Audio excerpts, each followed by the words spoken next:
Hi, Marcy. Thank you for joining me. I hope your day is going great so far and you're having a wonderful time. I'm curious, how did you hear about the webinar today? If you mind sharing in the chat box or maybe unmuting yourself and saying hi, either option is perfectly good. And where are you tuning in from? Where do you go home? While we're waiting for others to join us.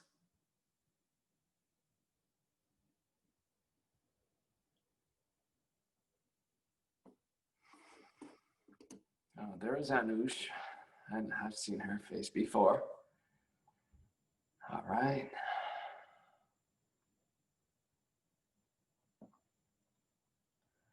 Hey, Anush, it's good to see you. Thank you for tuning in once again.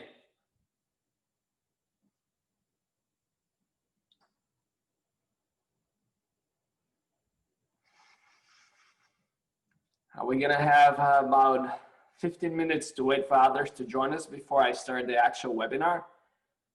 And in the meantime, feel free to introduce yourselves, say hi.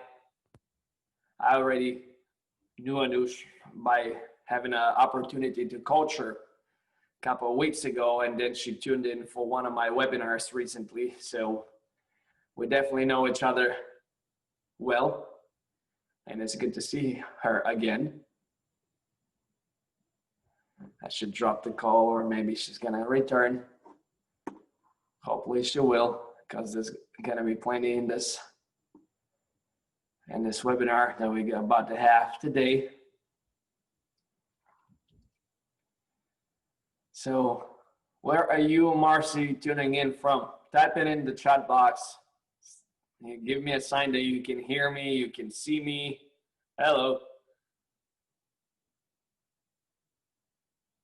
So that way I know for sure I'm not talking to myself,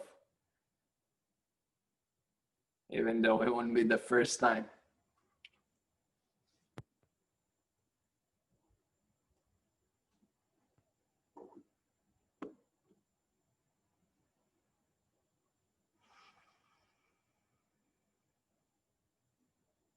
Well, how about I share with you where I'm tuning from?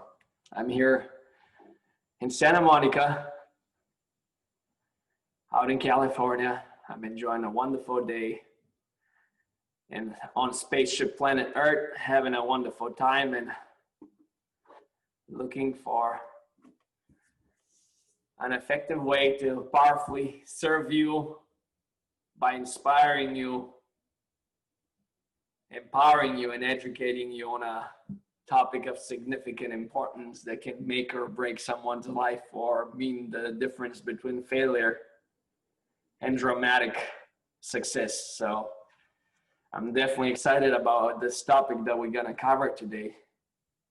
It's one of my favorite topics, and you'll find out why as we go into the conversation.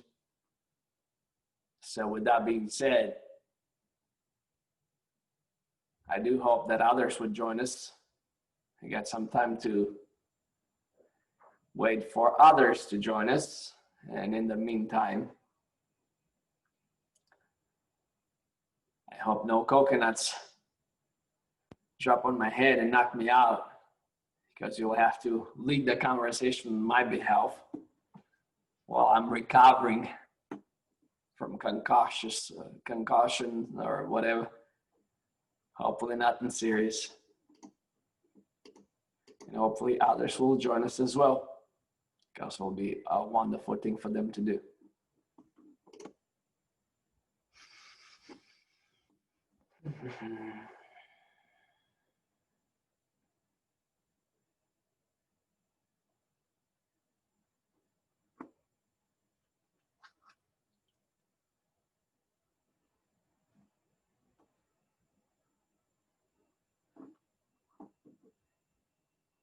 Do you mind unmuting yourself, Marcy, and saying hi? Hello. Hey, how are you doing? I'm doing so well. I'm so excited to be here. Is it a big crowd? Great, great. I'm glad to hear that. I'm really glad to hear that. Where are you tuning in from? I'm just outside Phoenix, Arizona. Oh, okay. So not too far away, not too close, but not too far away either. I would imagine it's pretty warm out there, huh? It is, but I never complain about it. I prefer it to the snow. Yeah, I see. Yeah, I'm not in a cold place. It's just lately we've been having a very serious heat wave, which is, well, my side of town is it's not the usual thing, so it's a little bit tough. But I'm not complaining about it either. It's just adjusting to it. That's all it is to it. Yeah. My gym works out. We do outside workouts, but it's like 5:30 in the morning, and it's all summer. It's been fine. I feel so grateful and so lucky to be able to do that. Absolutely, absolutely. So you go to the gym at 5:30?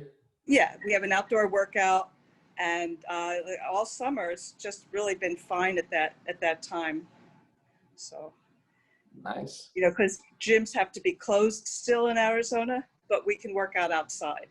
I've noticed this for the gyms here as well. So I'm guessing that's what they're doing to just like the ones that have the ability to expand outdoors. Yeah. That's definitely a great way to stay in shape for sure. I like to work out outdoors anyways. I haven't been in the gym even though I exercise daily, I haven't been in the gym for many years.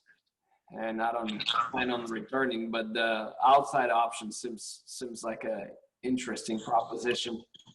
But I do appreciate your dedication going to the gym early. Are you a trainer or you just go for your own well-being? I go for my own well-being. Wonderful. I love that.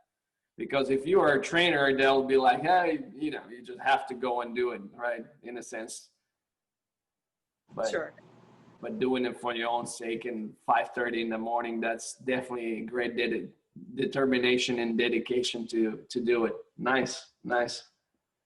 What else do you do in the morning? Do you have any other parts of your morning routine? Okay, so I get up kind of early. I need to do yoga stretches. So I go to the gym, I meditate, I take care of my cat. I'm recently retired, so this is all really new for me. And I'm just loving every minute of all the freedom that I have. And so I'm really, I'm building my habits. And so that's why I'm attracted to this workshop. But, I've worked 44 years. The last 20 has been 24/7 support. So every time I would meditate, I didn't realize I was always on edge because I could be interrupted. And now it's just brilliant that I can do what I want and I'm not going to get a support call. And it's new enough that it just feels really thrilling. I mean, I loved it when I did it, but I love not doing it. Yeah, I can only imagine. I've had this lifestyle where I don't have to be at a certain place at a certain time for a very long time from a perspective. I don't have to be, what's the word I'm looking for? Obligated to someone in some way from a perspective of employer or employment. I'm a lifestyle entrepreneur, so I've created the lifestyle that works for me. So when I wake up in the morning, my phone and all these things are always off. Unless I'm communicating or I want to reach out to someone, my phone remains off. And there's no distraction that comes in unless I want to be distracted. It's simple as that. So it's like I've always had the opportunity to meditate for as long as I want,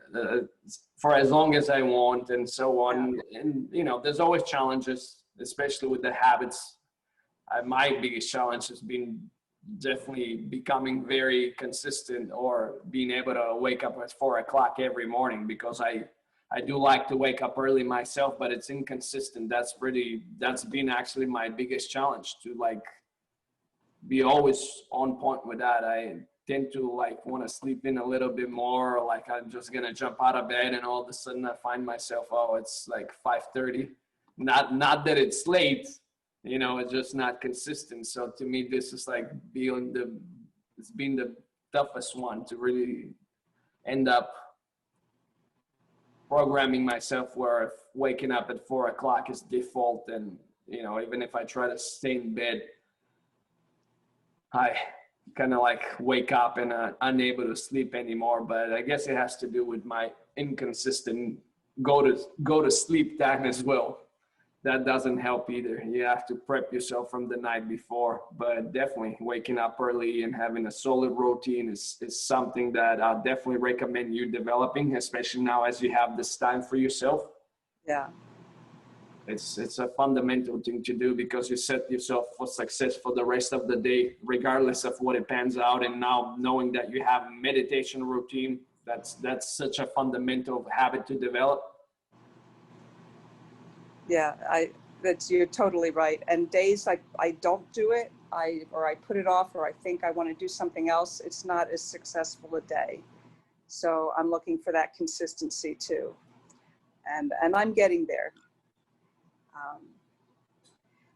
I love having all of this time. I'm loving every minute of my retirement. I'm so grateful. I'm glad that you're enjoying yourself. And like, at this point, here is the advice I have for you. Don't call it a retirement, call it a life reinvention. True. Yeah, that's a good point. Because when people usually retire and they don't find a purpose in life or something to lead them forward, they kind of like, they tend to really like drop down really quickly, because they have no purpose, they have no reason. It's like, oh, I'm retired now, so I can age, I can get old, I can let loose in a way, which is definitely not the right mindset to keep you going. Sure. Yeah, good points. So this will be you'll have all the time in the world now, especially in this first year or so, to dream what the rest of your life would look like. Well, what's this, you know? And that's a little lofty. I feel too much pressure when I think that I have to kind of decide the rest of my life, but I just like feeling my way through it and adapting as I go. Like I decided I want to write an iPhone app, and so I need to learn how to program for it, which is way out of my comfort zone. But when I retired, I didn't know I was going to do that. But now it's pretty cool. Nice. So you like to challenge yourself, huh? Yes and no, but that's a big challenge for me. You know, I'm a Windows girl, so Mac is you know, new and different for me. But I have an app in mind that doesn't exist, and I want to build it. So I have to learn how to do that, see if I can. Well, here's my advice when it comes down to apps, because I have an experience in that. I used to be a tech entrepreneur before. Don't build an app just because you think people will use it. Mock it up. Create like a very simple prototype that you can go out and get people to use. So you get some real world user-based experience to see if there's actually a need, that people actually would even want to use it when it's out there. Because if it's totally fine for you just to build it from the sake of building it and for yourself, by all means, go ahead and do it. But if you want to, you making it for others, or you assume that there is a demand for this and somebody's going to be using this app, then I would definitely recommend first finding the simplest way to build the most, what they call minimum viable product, and testing it out. Well, what I did is because I couldn't find it, I created a spreadsheet with a few formulas, and it changed my life. And I mean, it sounds so crazy, but it changed my life. So I've shared the spreadsheet with people, and they've given me good feedback on it. But for some reason, even though that works for me, I came up with it because I was meditating, and it was like a download. Like I saw the whole thing. And I was kind of like, oh, I'm supposed to be like paying attention to my breaths. But I got this whole idea, and I realized that that's when your guides can get in. You know, I was relaxed and I was quiet, and I felt like a download.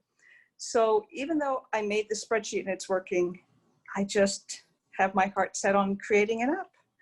So we'll see. It's a far off dream, and I got to, you know, learn a lot.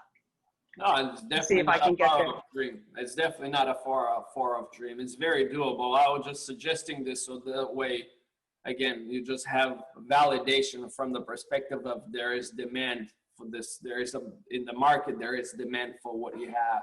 Because Sure. there's a lot of people that make, like, they go all out and spend all this time, all this money, and all this stuff to create this app that nobody even wants to look at. You're right. And really, it's like what? 3 taps and someone deletes your app. So exactly. I get that. Yeah, I get that. Exactly. So from that perspective, it's always good to have the validation and to see how people resonate with the whole concept. Sure. And what would your app be about? Well, okay. So I got this idea that I wanted an app that would allow me to list activities that I wanted to do and assign point values to them, and list sort of entertainment type things I wanted to do and assign point values to them. And then just, you know, knowing that I have to accumulate points if I want to do certain things. And because I was kind of getting into procrastinating, and I'm a Wim Hof person, but I wasn't taking cold showers. Well, once I put it in my spreadsheet and got points assigned to it, I've taken cold showers for the last 3 months now, which I hadn't done for a long time. So even though it's almost embarrassing, it's almost like I'm a kid, and if I do my homework, I can go out and play. But I needed that. So that's very simple and kind of, I don't know, a little bit embarrassing, but it works so well for me as a spreadsheet, and I do it every day, and you start fresh every day because every day is new. And I want to make an app that does that, and I couldn't find one. I see. So it's in a sense, it's almost like a habit tracker, right? It is. And there are habit trackers out there, but I couldn't find enough that lets you identify your own activities. They were kind of pre-programmed, and I couldn't find the ones I needed. So I know that's one thing I need, is to be able to have free-form activities. And I couldn't find anything that kind of like let me accumulate points that, you know, and I needed that. So that's what I want to build. I see. So basically you gamified gamifying the habit tracking. So if you perform the tough habits that, let's say, you're not necessarily willing to, then you can exchange the points you accumulate for pampering yourself by doing something, maybe having a burger or whatever, you know. Yeah, it would be like, you know, if I want to watch an hour of television, and then I found that 3 days went by and I didn't take my vitamins. Like, how stupid is that? Once I put it on my list, I take them every day. And then once something becomes a habit, like, it can come off the list, because I don't need to be kind of gamified into doing it, because it has to be flexible. You can add things, remove things. I added so many, I was accumulating so many points that I had to up how many points like an hour of television was, you know, so just to kind of make it realistic and keep myself motivated. So it just needs to be flexible enough to do those things, which is what I figured out by making it a spreadsheet and actually using it. Yeah, I see. Well, it makes perfect sense, especially if you're somebody who deals with a lot of overwhelm, or you just like very like all over the place. I'm not saying you are, but for some people that lack good concentration and an ability to organize their environment, that can be very helpful for sure, especially, again, building up new habits and so on, because once you build them, there is no need to think about them anymore. You kind of do them on automatic. And I think what was really bothering me is that procrastinating took a life of its own. Like, once you start and once you accumulate a lot of procrastination, it's really hard to come back from. And that was really what was bothering me that day. It was like this cold shower thing, which I still don't like, but I do it because I know the benefits. And now that it's on my list being tracked, I do it every day. So that's been cool. Nice. I'm glad to hear that you do the cold showers. That's the only type of showers I take. Even though I do them contrasting wise, meaning like I start with cold, then I switch to very hot, and then I go back to cold, because then the cold is even colder. Sure. The other option is we have a pool in my building here where I live, and in the winter the water in the pool gets really cold, and then I go and like plunge there every day. But right now it's too warm. It's better. The one in the shower is actually colder. Wow, I bet.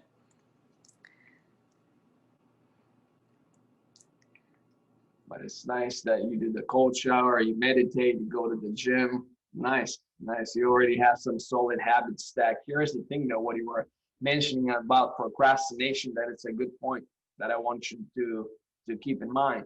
Just like you can create a good habit to go and work out in the gym, to meditate, to take cold showers, to most likely eat healthy too, and so on, and study things or learn new things. You can create a bad habit, which one of the worst of which is procrastination, because procrastination is a habit, it's a behavior, right? Yeah. So you can become someone who's very good at the habit of procrastination, and then it's very hard to break through, because you have to will yourself out of it all the time. You do. Yeah, you do. So yeah, that was what I was noticing, was that, like I said, it felt like it took on a life of its own. And to be honest, I think that could happen to any good habit. Just have to kind of move in the wrong direction, and you find reasons to not do it. So Oh yeah. We've all been there. Yeah, the mind will give you enough reasons to validate your emotional state. That's how it works. So if you don't feel like doing something right now, your mind will come up with all the most intricate and original reasons why you should not do it. If you don't feel like not doing it, you'll justify every single feeling that you have. It's just how the system works. So you cannot trust your thoughts when it comes down to this. You have to be the one dictating those thoughts, especially with the cold shower. Here is a good hack that you can use. You have to program and convince yourself that you like it, you enjoy it, it's good for you, and you can repeat this to yourself, especially every time you jump under the shower and it's cold, rather than I like it or whatever. You just convince yourself, because it's all how you hold it in your head. If you see it as something beneficial, which you do, you just program yourself more and more, and you won't be as reactive to it, in a sense, or have any what's the word I'm looking for, resistance to jumping in the cold shower. Yeah. And I always feel invigorated afterwards, and that's kind of my motivation. It's like I don't like it when I get in, but I like it when I get out. Yeah, love it either way. It's good for you, you know. I know it is. Yeah. We live in this, nice, convenient world nowadays, when we can be like, oh, I can take a cold shower, and like this is a suffering, and then I can always have access to warm water. And so where our ancestors and their ancestors, like, you tell them hot shower, they'll be like, are you crazy? Who's gonna be heating this water for you so you can take a shower? You're king of the queen or something? Yeah, good point. That would have been the only people that, or some lord or someone like this, who had like, a whole bunch of staff working for them, that would be able to take a warm or hot shower or something like that, or a bath. It's not going to be a shower, but it's going to be a bath or something like that. So right. And I would take it for granted.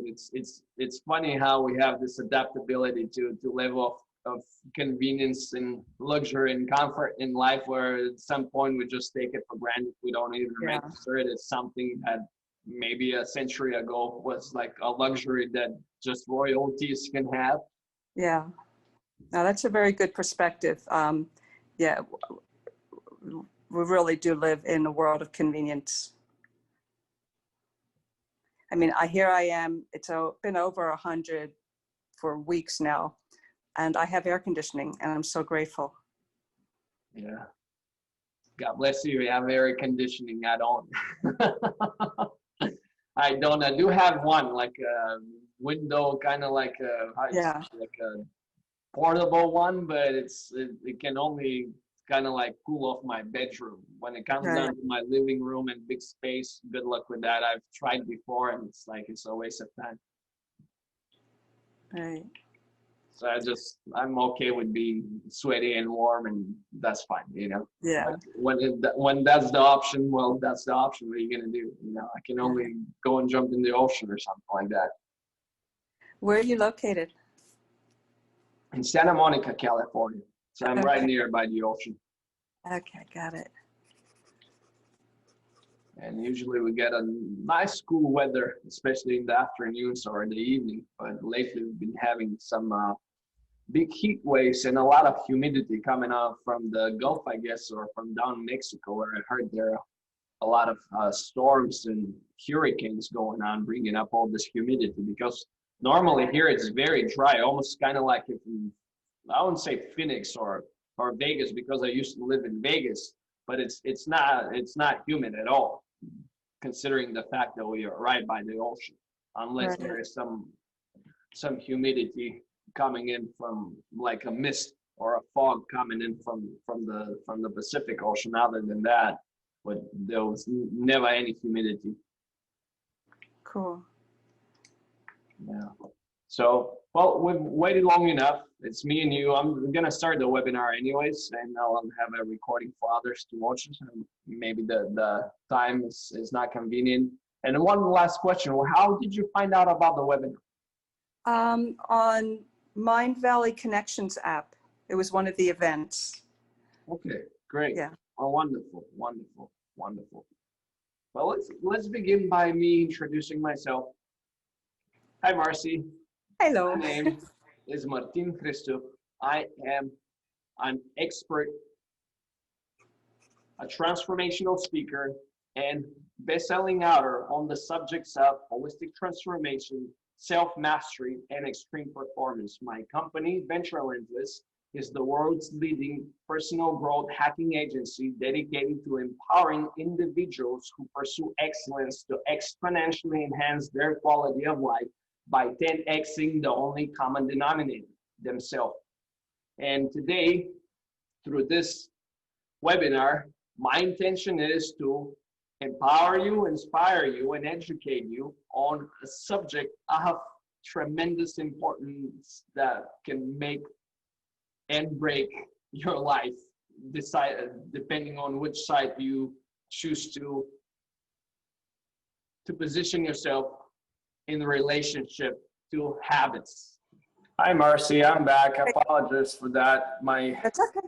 Zoom decided to crash on me once again, which is interesting, but sometimes I have no problems whatsoever, and sometimes it crashes every so many minutes. So I actually just restarted my computer just in case, so it decides to crash again.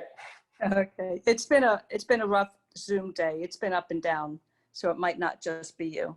Yeah, maybe you're absolutely right. Maybe it's not my computer, but it has something to do with their platform as well, because I don't see why would it crash, but then It was out for about 3 hours this morning, which was so interesting because schools were starting. We had a Mind Valley webinar, just, so we've become so reliant on it. I mean, I've always used it for business, but we've become really reliant on it since shutdowns and things. So. Yeah, absolutely. Well, it's a good thing and it's a bad thing, but at least it allows us to connect and have wonderful conversations and so on from distances. I've had webinars with people from all over the world, which is wonderful. I normally like to do them in person as actual workshops, but given the circumstances, that hasn't been an opportunity for a while. So no, I think Zoom is awesome. So to get back on the point I was making earlier, Yes. is that the topic of our webinar today of habits can make or break someone's life, because depending on the relationship we create with our habits and the quality of our habits, this is directly gonna influence the quality of our life. Because everything, here is the thing, I'm gonna drop the bomb from the very beginning. Everything in the human condition is habitual. Every single thing is habitual. Everything in the whole universe revolves around patterns. Because when we speak about non-sentient or not living things, right? Just gross matter like planets, stars, all types of objects that are not necessarily conscious, or we are unaware if they're conscious or not. We call this, when we observe their repetitive motion and behavior, we call it patterns.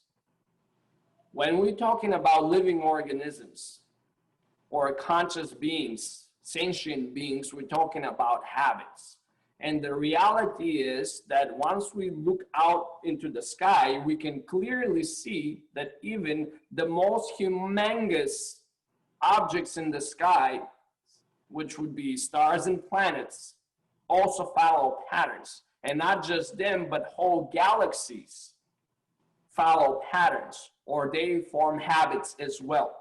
And they cannot all of a sudden decide to cancel the habit and start doing something random. So the whole universe revolves around habits, in a sense.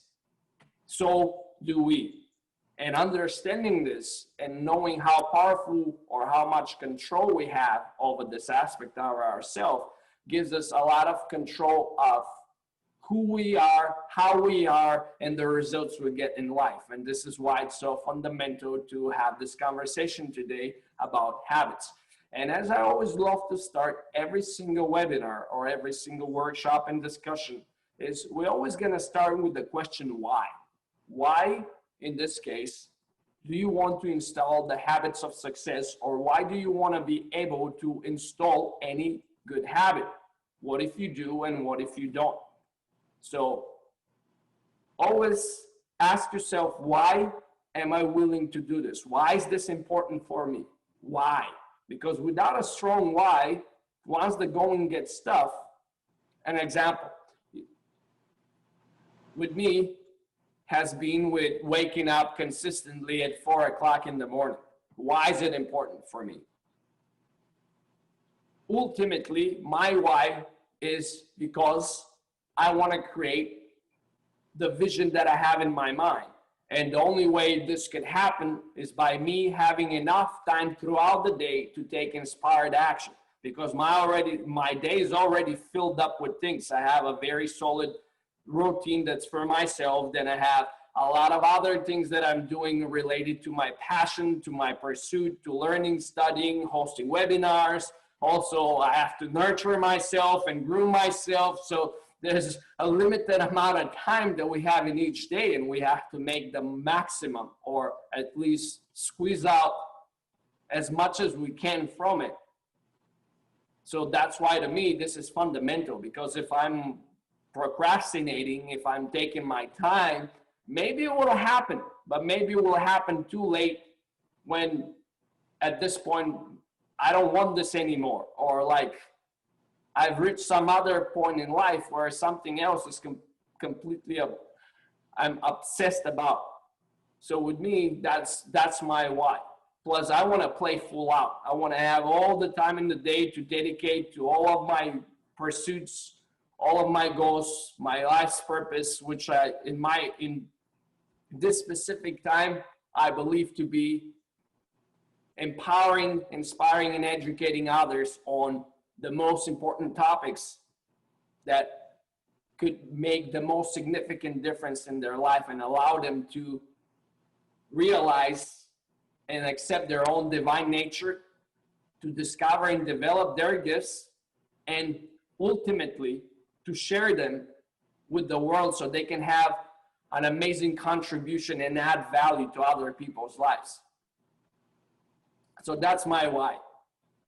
Every time I do something, because it always has to do with me becoming a better version of me, so I can give more, I can do more for others. It's not about me from the perspective of I go and look in the mirror and I'm like, oh, I'm so nice, I'm like, and everybody sucks. And it's not coming from an egocentric place. It's more from a place of I want to be able to contribute and be of service to others as much as possible. And that's my why. So that's just how a very important point to keep in mind. Unless we have a strong why to do something, once the going gets tough, as I already alluding to this earlier in our conversation with Marcy, whenever we don't feel like doing something emotionally, our mind will find all of the evidence, convincing stories, reasons, and validation to give us all of the freedom to say, yeah, it's actually a better idea for me not to do it. I should just take the day off, or I should skip on this, even though I know it's really good for me, but I don't feel like it. So if I don't feel like it, I'm not gonna do it. Because most of the times when we actually presented with opportunities for growth and expansion in our life, we're not gonna feel very good about it. We'll be anxious, we'll be stressed out, whatever the situation might be. But always when we are expanding, meaning that we have an opportunity for growth, and I definitely recommend everyone listening to this webinar going to my YouTube channel, looking up Venture Relentless on YouTube. I had a great webinar on this topic of how to accelerate your growth. Every time and watch the recording, but every time you're about to expand or you have a 10x opportunity for personal growth, you're always gonna feel anxious. There's always gonna be this fearful energy within that you have to literally, through courage, overcome and step into. So there's always these moments in life where we not necessarily feel amazing as doing it, but we have to will ourselves to do it anyways, because it's not about how we feel right now, it's about how do we want to feel. Because if we always play by like, oh, how I feel today, and this is what leads our life, might as well throw in the towel and go and chew somewhere all numbed out on painkillers or some shit like that. So it's not about how we feel, it's about how we want to feel and learning how to feel and controlling, because this is a habit too. Becoming able to always set the thermostat in your emotional experience is a habit as well. Everything in the human condition is habitual. And what I mean by this, our thoughts, our emotions, our behaviors, pretty much every single thing that we can think of is habitual. Nothing is random. The very small amount of the actual capacity of the mind is called the conscious mind, where is the place where free will exists. But again, if you develop a habit to procrastinate, or you develop a habit of feeling powerless, or develop a habit of always finding reasons why not to do something when it doesn't feel right, you basically created a habit of lacking free will. Because what does free will means? Let's actually dissect this, because it's fundamentally important. Free will doesn't mean that you're free. It means that you have the will or freedom to choose and make choices in your life, and then will yourself to do whatever is necessary. Because in a lot of times, it feels a lot more comfortable to stay where you're at in your comfort zone than it is to put yourself in your discomfort or to stretch yourself in some way.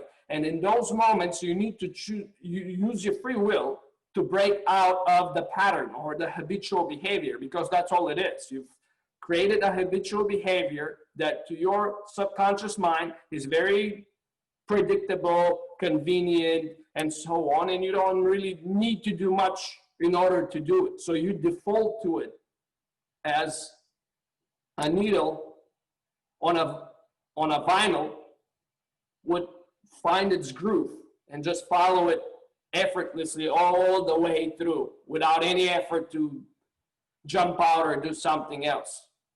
So we need to be always conscious of the fact that whatever we're doing, especially repetitively, we're actually forming habits around it. And bringing some level of self-awareness about, hey, what habits am I forming here? Are they gonna be benefiting me further down the road? Or are they gonna be an obstacle I have to overcome? Because if we are creating bad habits as we go, then we have to either rewrite over them or find something that's gonna fulfill the need those habits are serving, because we don't break bad habits. And we're gonna discuss this a little further as we go in the conversation. Here's the first point I wanna make outside of why do you want to be able to form new habits, know how to install them, and so on. Why is this so important to you that you cannot see a reason that you won't develop healthy habits or learn how to install habits and so on? Because it's not a rocket science, but there are definitely some different distinctions that can make a significant difference in the process. First is the motivation is what gets us started. Habits is what keeps us going. So yeah, you go to a motivational seminar, you listen to some documentary, you read a book, whatever it is, you feel motivated and inspired initially, you have the spark within you to go and take action. Right on, amazing. That's where we start. And most likely, with most people, the case is they do take the first step, but then because just how the system works, they don't see the immediate results they were hoping for. All of a sudden, they realize it's not the magic pill that you take once and then all of a sudden, you don't have to do anything for the rest of your life. It's laying back on your couch and just snacking all day, watching your favorite TV show, right? That would be wonderful. Unfortunately, this is not how life works unless your life purpose is to be obese and gain weight. Outside of this, though, is forming the habits that's going to keep us going. Because a lot of the successful people, if you are to really break down what made them successful, was just the fact that they had a successful or stack of habits that were predisposing them to success. That was all. They were just taking one single step in this specific direction where they wanted to go every single day, every single day, every single day. Sun, rain or shine, whatever. They were always making an effort, because, you know, going to the gym once a day might not seem as a big achievement, or the results measurement wise most likely wouldn't even register. You wouldn't be able to measure. But if you go to the gym every single day for 365 days in the year, now the results will be significantly different. It's cumulative results that we're looking for, not the magic pill or one you do something once and all of a sudden everything changes. Even though there are moments like this where we have these paradigm shifts on the mental level, from the perspective of the mindsets, the ideas, the beliefs we hold, because that's truly what defines or directs our behavior especially on a daily basis. Because every behavior is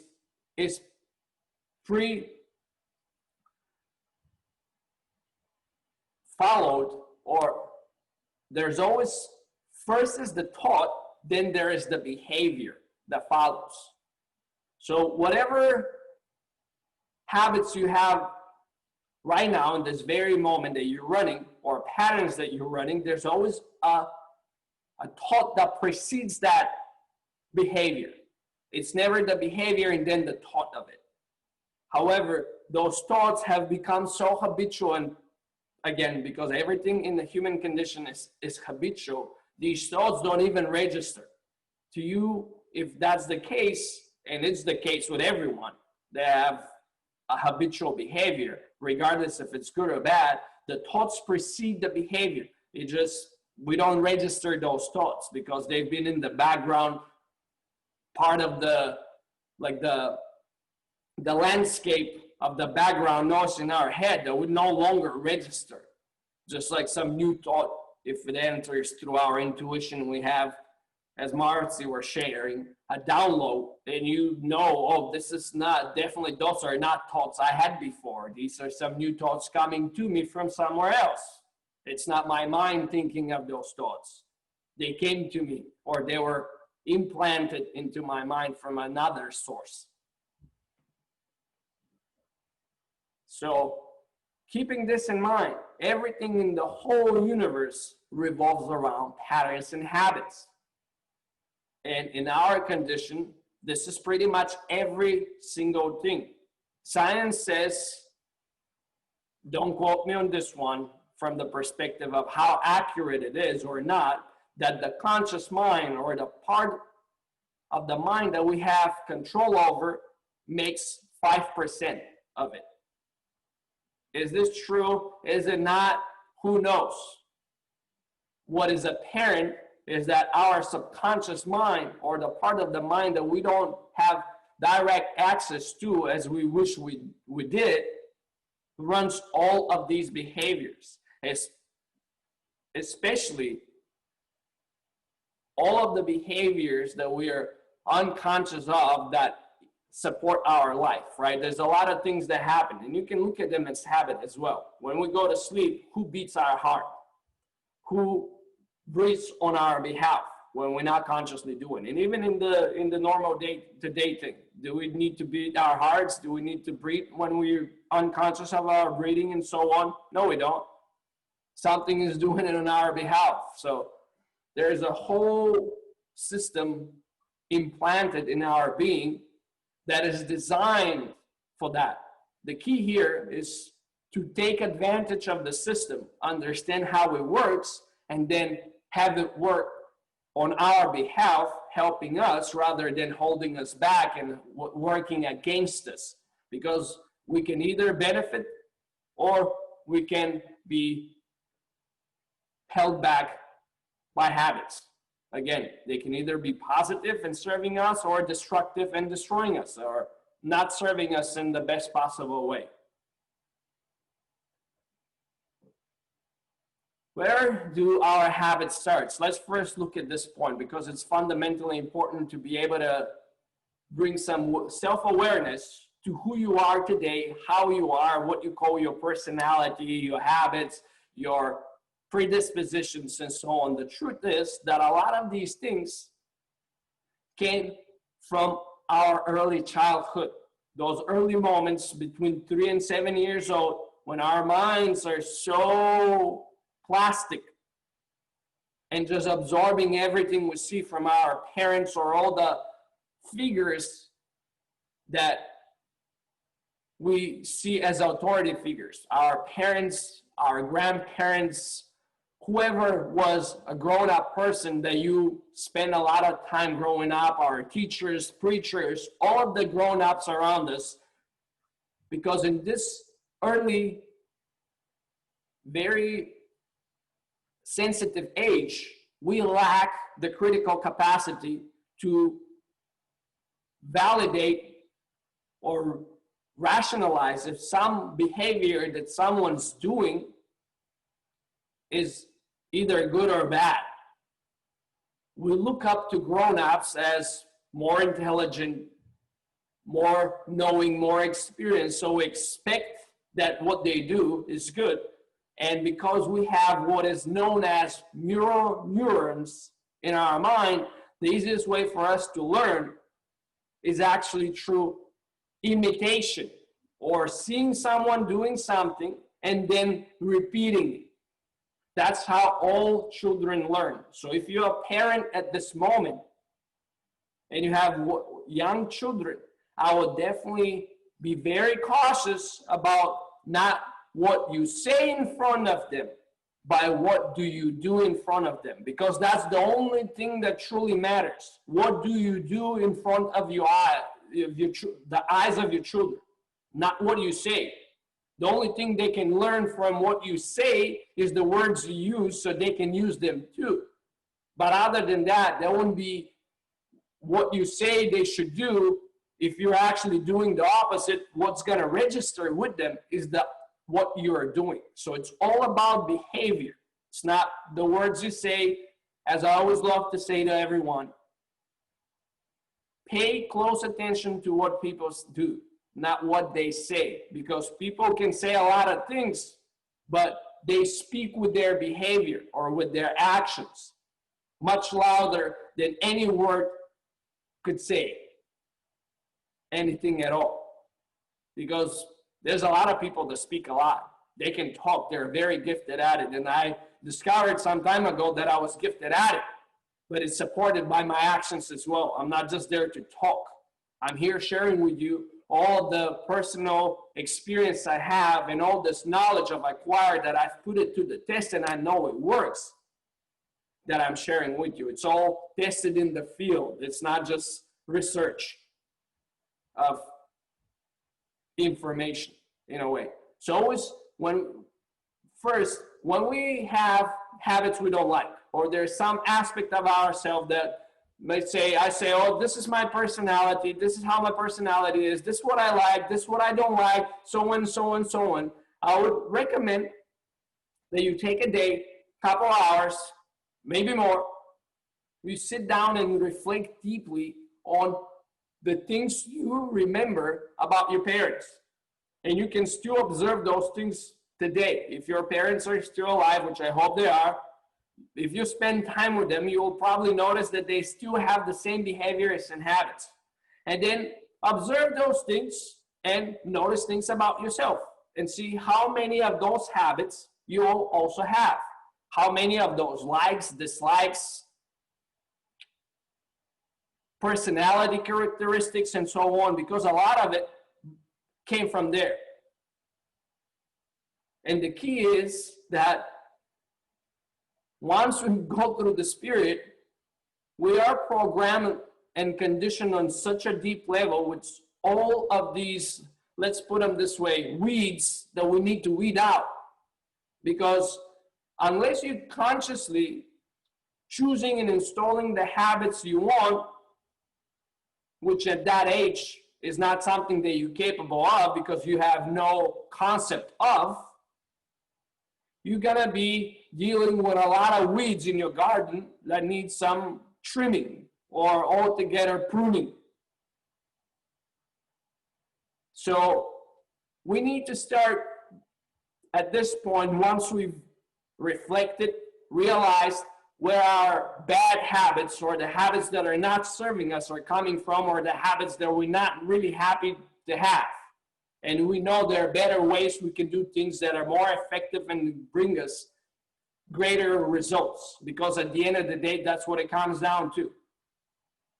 Whether the behaviors we are replaying often are bringing us the results we want. Because if they're not, then obviously there are better ways to do it, because other people can demonstrate you clearly that there are other ways to do something in a more effective and efficient way. So once we have this clarity, it's good to sit down and make an inventory, to inventorize all of the habits that we have that are not serving us. Because it's best to first know where we're at in order to start a journey to any destination. It's really hard to navigate anywhere if we don't have a starting point. If you jump into your car and try to get somewhere today, in order for the navigation system to calculate how to take you where you want to go, first it needs to know where you're at. So we first want to start at this point, knowing where we're at, make an inventory, have a clarity on, yes, this works, I'll keep that. Yes, this doesn't work, I need to replace this, I need to upgrade this, or I need to like close that chapter altogether. So bringing this level of clarity to the process of habit formation, change, and ultimately becoming a different person, because that's what it is at the end of the day. It's our behavior, a way of being that defines who we are.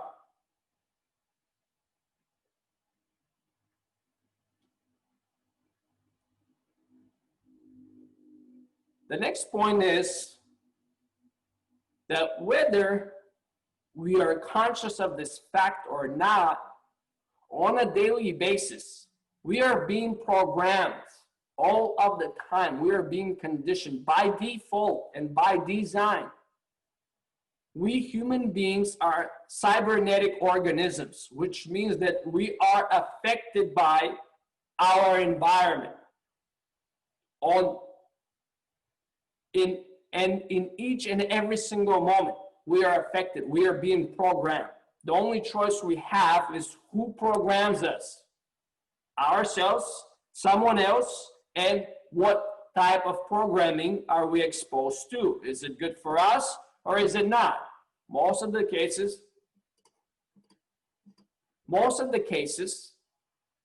if you are consuming TV, mainstream media, news, any source that does not have your best interest in mind, which is pretty much every goddamn thing out there beside you, your mom and dad, and the people in your life who care and love you dearly, you're being programmed each and every single moment. Because on the conscious level, yeah, you consciously be like, oh yeah, I'm being entertained, I'm distracting myself, I'm watching this movie, blah, blah, blah, blah, blah, whatever excuse you're giving yourself. But your subconscious mind doesn't have filters. It does not register, this is good for the person, this is not good for the person, doesn't register, this is crap, this is totally valid, and so on. It just takes it all in. Takes it all in and stores it to where at a certain point, it has a groove in your head. So you've created a habit of thinking, a habit of feeling, a habit of being just by being exposed to certain set of information on a daily basis or environment of people. The two most important things that influence you every single day. Number one, your peer group, the people you spend time with. If you're hanging out with a handful of alcoholics or junkies, whatever you want to call it, you got to be, by no surprise, the sixth. If you're hanging out with 10 people who are highly educated, who like to do amazing things, who like to give, who like to serve, who like to go out there and make difference in the world, who always talk about inspiring big ideas, it's most likely you will be the 11th. This very important topic was actually the first chapter in the book called The Law of Success by Napoleon Hill. It was called, or the idea he told it as, or put it in the context of, was as a mastermind, or meaning that people came together to ideate together and to inspire each other on a mental level, energetically and emotionally, to go and do amazing things in life. And the example he was giving back in those, this is a book that was written in 1920, right? So it's been around for a century. And the people that he was talking about in the book that were in a mastermind together were, I'll give you an example of three of them: Thomas Edison, Henry Ford, and Carnegie. So you can imagine if you're in a peer group is some of those men or similar, or people with similar characteristics, dreams, purpose in life, and so on, a lot of this will be rubbing off on you. However, if you're surrounded with all these negative people, people that nag, that always have a judgment for someone, that are closed-minded, that are always complaining about something, you cannot be surprised for you to turn the same way. Or if you notice these things within you, then now it's very easy for you to understand where they're coming from. They're just basically, you've been programmed without your conscious knowing. But now having this information, you know that this is the case, that you've been programmed all the time. Even by me having this conversation with you, even though I'm the one doing the talking and it's like kind of like I'm sharing this information with you, at the same time, simultaneously, I'm repeating this to myself because my subconscious mind doesn't have any clue if I'm talking to myself in front of the mirror or in my head or to someone else. So in essence, by sharing this positive high-level information with you, I'm layering it even deeper into my subconscious mind. So every time you teach someone something, you get to learn it twice and program yourself. So sharing this information that I'm sharing with you is another great way to keep on making it even more solid for you or getting even deeper. Because we always programmed, always. The only choice we have, who is doing the programming and what is the programming. So always be very conscious and choose the highest quality programming you can implant, because there is this concept in computers and when it comes down to databases and so on, it's called GIGO, G-I-G-O, which means garbage in, garbage out. So if you're being programmed with shitty programs, you cannot be surprised when the results are on the other end are shitty too.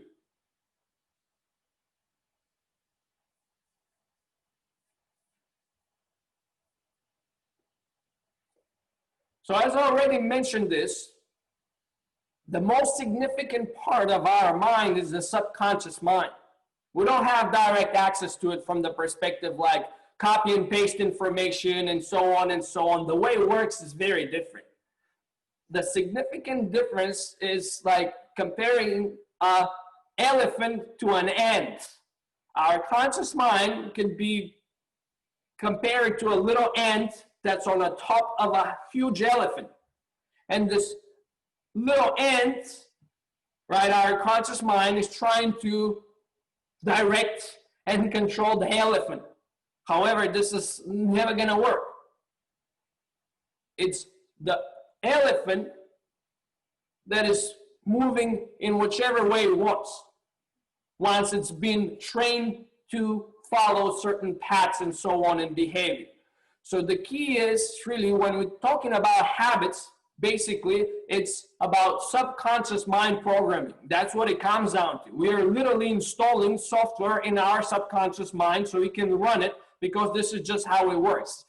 Habits are mental programs that allow us to learn certain behaviors without need for any will or effort at all. It's just almost automatic. Regardless of how, let's say, unpleasant this behavior could be, or how hard it could be, or the amount of effort it requires, right?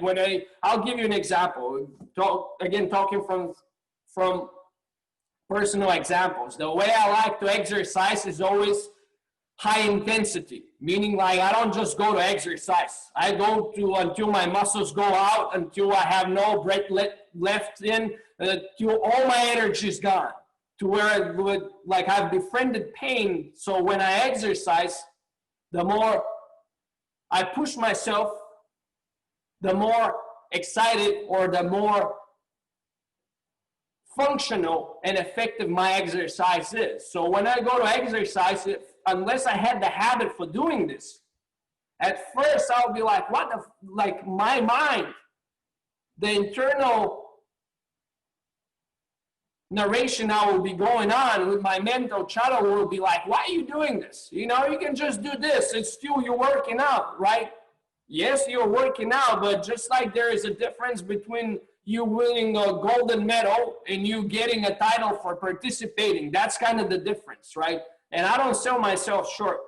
I understand that, you know, nowadays in this convenient society that we live in, nobody is really promoting excellence or you going out there and pushing yourself all the way through, because why not? If you can, why wouldn't you? Why wouldn't you want to find out where your limits are? Because here's the thing, the only limits that exist, they're right here. They're psychological. There are no physical limitations. If you know how to use your mind, your body will follow. It will do amazing things, but you have to first be able to believe them, see them, and feel them here. And the body would demonstrate you this times and times again. Mind over matter. It's a very simple reality. So we want to be conscious of how are we being programmed, and obviously install the highly functional and effective software in our subconscious mind, because that's what our habits are. And there's one simple way, and true to this, that cannot be overstated. Repetition is the mother of all knowledge and skill. Repetition, repetition, repetition, repetition, repetition, repetition, repetition, repetition. You cannot, when it comes down to installing, really installing and planting habits within the subconscious mind, it's through repetition. Only repetition can get you the results in normal circumstances. Now, there are some rare exceptions to this rule. And those are exceptions when it comes down to your emotional state. Because if you are in a heightened emotional state, things register a lot more immediately with the subconscious mind and it takes note of. However, in most cases, when this emotional state, this highly emotional state is occurring within, and is in highly traumatic periods. And then when it registers, it just registers this very traumatic memory that people like to replay and feel like shit over and over and over again, because they're just replaying a memory that has been documented very clearly in their, or the perception of this memory has been documented very clearly in their subconscious mind.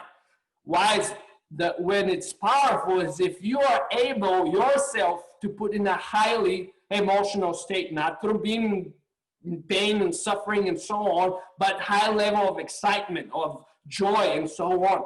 However, this is a skill. And unless you're able to do this easily and then perform something, it's repetition, repetition. And again, even if you are able to put yourself in this highly emotional peak state, it's still going to take repetition. It's not going to be just from one time, because each time you do it is like the analogy of fresh snow when you nobody have ever walked in it. Each time you take a step, you go forward, you go backward, you go forward, you go backward, the path gets deeper and cleaner, and you're building it up, building it up, building it up, building it up, building it up. Now, here's a big hack, because especially with new behaviors and habits that we're performing that are challenging us. For example, any new skill, because again, we can look at skill as a habit. It's a habit of behavior of something you haven't done before, right? So, especially with new skills that are challenging our capacities at this moment, what is normal initially is to experience frustration, because let's say we're not good enough, right? For example, I'll give you a personal example with myself. When I first bought me a keyboard back in the day, I can listen, make sense of music and so on, but I never took any professional lessons to play the piano. So I started teaching myself how to play. And at first I felt very frustrated because, you know, no lessons. I was just looking things online and just playing. And it was like, man, I wish I was like, who's a great piano player that I can think of? Ray Charles. As Ray Charles, for example, or somebody like him, or Elton John. Like, I wish I could play the piano like this today, right? Rather than being this beginner. But the key is, in that moment, when you feel very frustrated, is to embrace this frustration and double up on what are you doing. To be fully okay with it, because it's normal, because when this happens, it encodes the neural pathways that are being created in the mind, in the brain, to perform this new activity or this habit with a neural,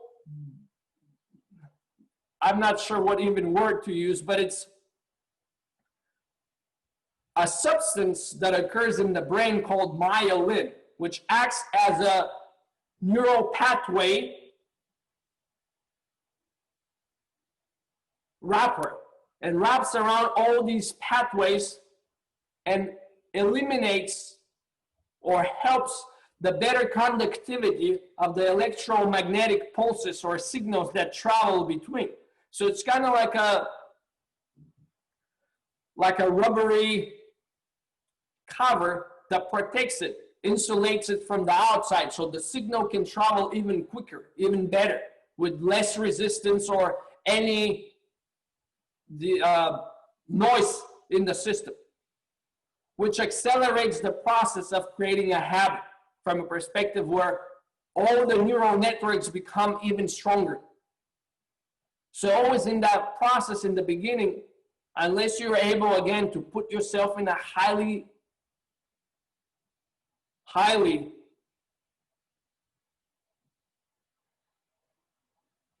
tense emotional state, you can just literally feel full of joy and really excited and just like totally on it. This will be the other hack, the other way that we can speed up that process, by embracing the beginner's mind, embracing the frustration of this not being able to do it, and just going with it anyways and continuing on.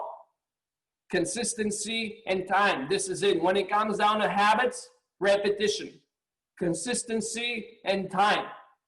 That's all it takes. And you can be genius in anything you want. As long as you want to and you put the time and effort into it, eventually you can be sure that there will be results to follow that. You just have to stick with it. It's as simple as that. All of the so-called geniuses out there that now we look at and we are, yeah, this man or this woman was a genius in their field, whatever they did. They are just like everyone else when they first began. They were just so determined to be good, to become good at it, that they kept on doing it. And every time, especially in the beginning when this frustration showed up, they embraced it. Because through some scientific research, it's actually proven that this is actually probably the cause that created a lot of these geniuses. Maybe they have the predisposition already by birth to have a certain talent that allows them to excel in their field, but that doesn't mean that they had the skill within and didn't have to develop it. So embracing their frustration early on is the key. Staying with it and repetition. That's it. As long as you're willing to show up every single day in the gym of life and do your reps, you can be sure that you'll be installing the habits that you want. Because once you install them, it's actually harder to not do the habit than it is to do it. Like I know with myself, especially with my training and all these things I do, like I'm so on point with it that some weeks ago, due to my scheduling and just the way things are, I wanted to take out something from my exercise routine, which I really love doing. It's just I didn't have enough time to do it every day or change it. It was so hard for me to actually be like, oh, I'm not going to do this today. I was always drawn to go and do it. So once we install the habits, then it's great for, obviously, this is a coin with two sides. It's great for great healthy habits or habits that are good for us, and it's devastating for bad ones or for ones that are not benefiting us at all. The same magnetic pull will either pull us to do something that's good for us or pull us to do something that's destructive to us. So that's why we always want to start with an inventory and see where we stand, and especially list down and realize what are things that we can do better. What are certain habits that we already have that we know are not serving us well, that we need to replace, that we need to override with better ones that still serve the same need, but in a much more productive and effective way rather than destructive.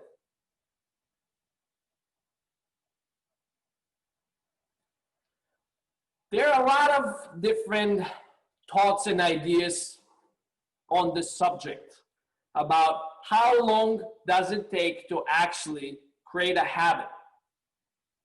Some people say 4 weeks, some people say 60-some days, some people say whatever. Here's the key. If you really want to install a habit, do it daily for 90 days.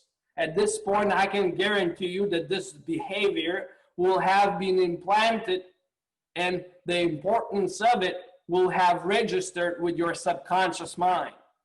Because at the end of the day, why sell yourself short? Plus, if it's something that's good for you, it's about doing it to get the benefits. Right? Without doing it, there is no point. Even though you install the habit, if you skip a day, if you skip 2 days, you're not going to be having the same cumulative effects as if you are doing it every single day.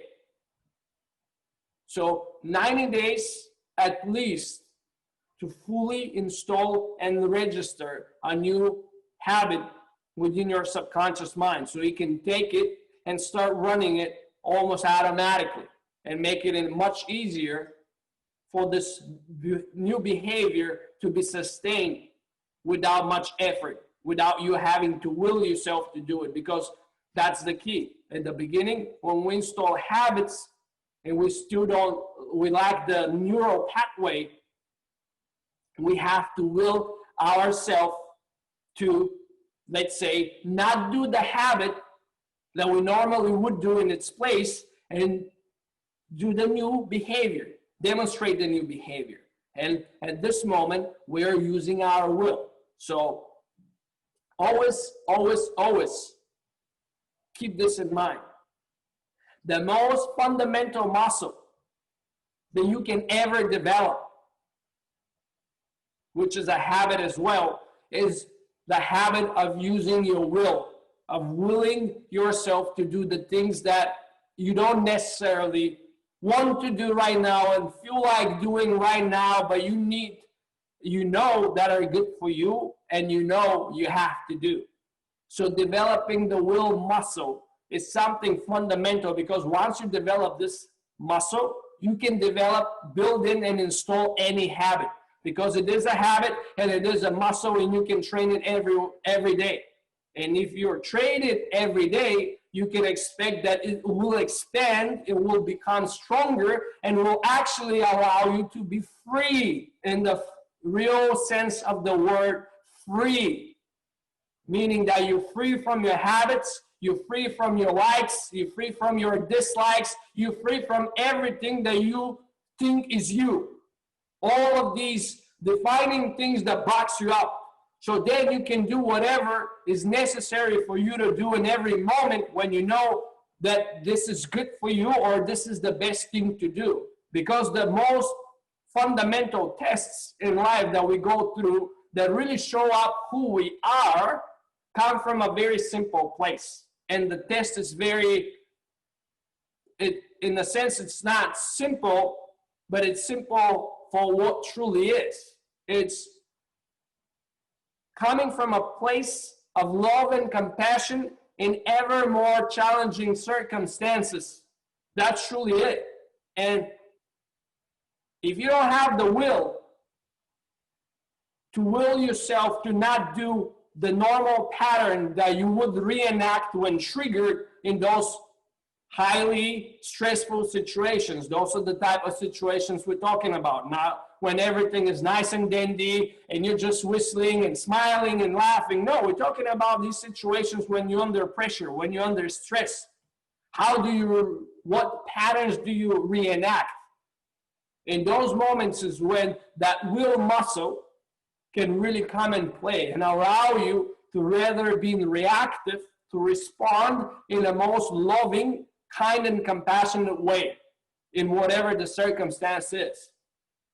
Because then you would know that you actually truly grow and becoming a better version of yourself. Because it's one thing to talk about what you know. It's a whole different stuff or story to demonstrate it with your behavior. And it's a whole different story if you demonstrate this in those moments when shit hits the fan. That's where it really counts. Because it's very easy to act like you're cool and everything when everything is cool and normal. But once we get in this moments where the heartbeat goes pumping up and you're breathing and you get anxious and all, like you lose your intellectual capacity, that is when it's really matter.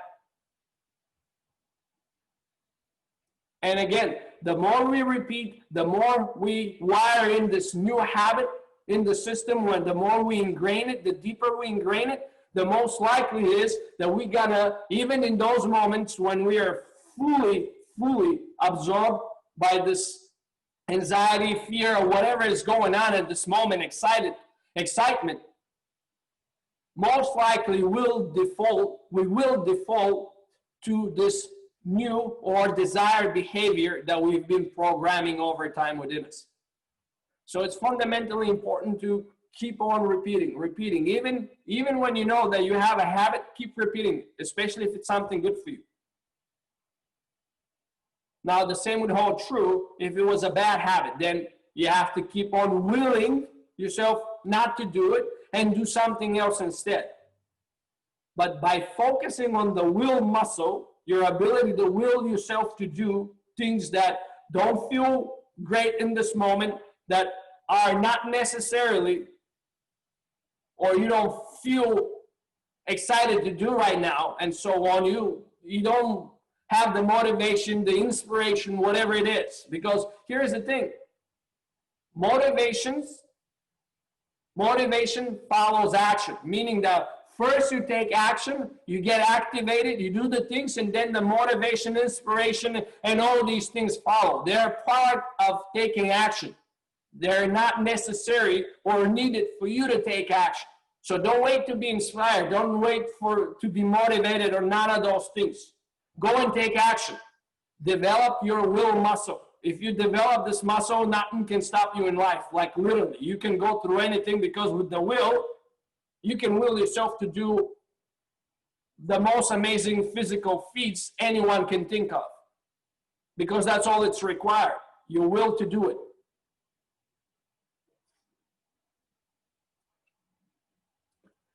Now, the next point is very important. Very, very important, especially when it comes down to the dysfunctional habits that we have and we want to break. Because usually people want to break bad habits. We don't break bad habits. Here's the truth. We replace them with better ones. Because why would we go all the way through to try to cover up the groove that's been installed when we can just replace it with something else? We already have this habit. It's already there. We just need to change it. We don't need to change the whole infrastructure. All we need to do is replace it with something better and use the already installed habit as the preset for us to build upon. So we don't remove, delete, fight, and so on, or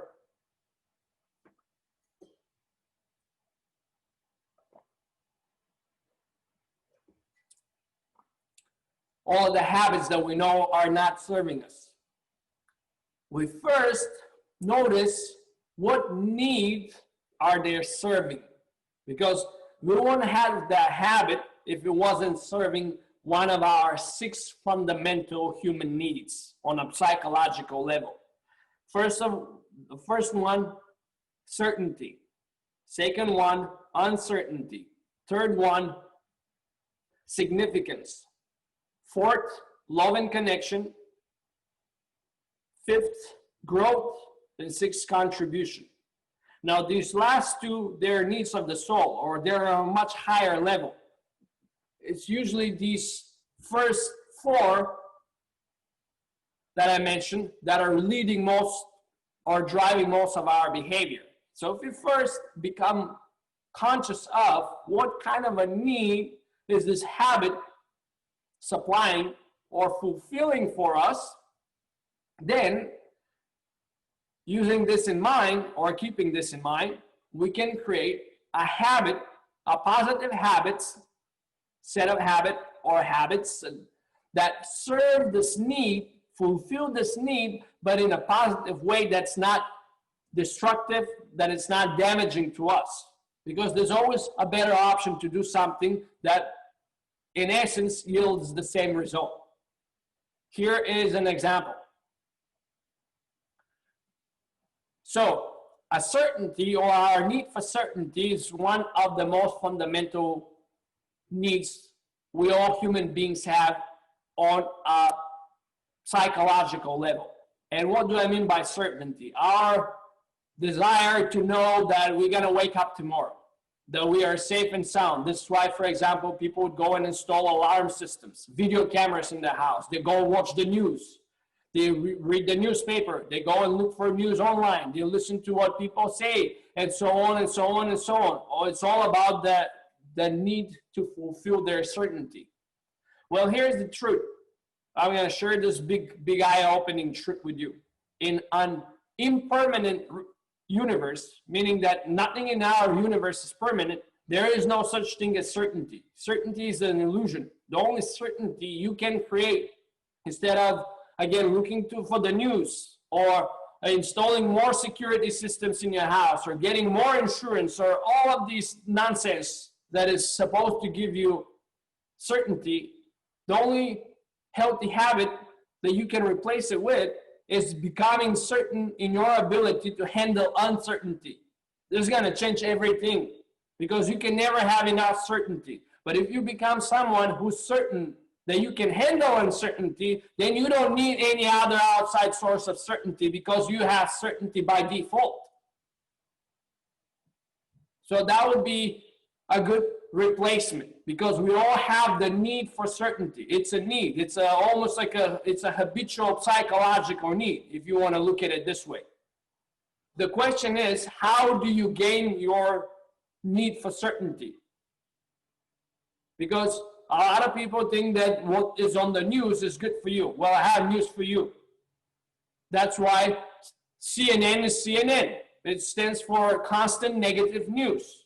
It's there to program you, to implant you, and to wreck your emotional state, mental state, and so on. Maybe you don't realize this, but it's doing its work, as I was saying, in the background, where it's doing the work on your subconscious mind.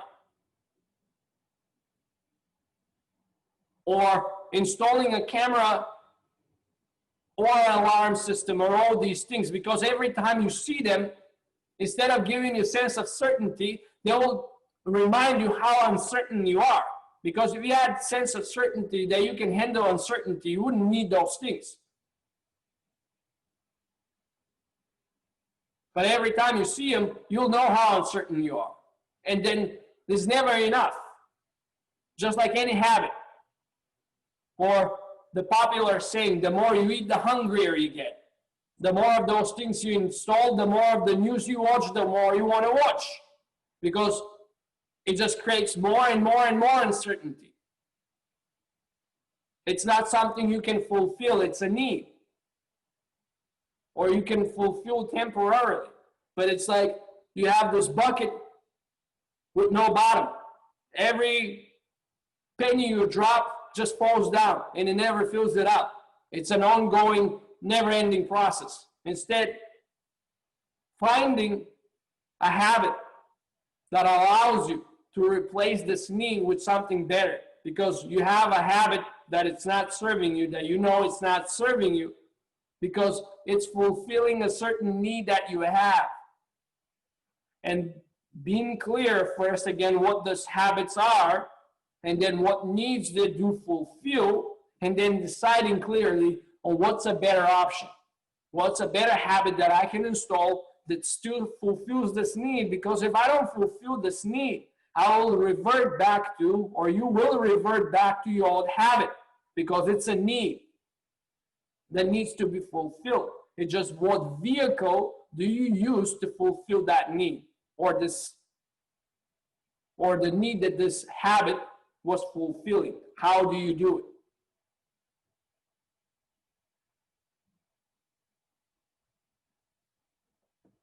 Now, there's a set of habits that, in my personal opinion, are fundamental for success in life, not just in material terms, but altogether success in living an amazing, extraordinary life that fulfills you and allows you to live for a long time and enjoy a high quality life. The first one is meditation. Meditation is fundamental. If you don't meditate, you're literally living a black and white life. Meditation allows you to live life in high definition. And depending on the meditation you do, you can literally reunite and be one with God and be a saint.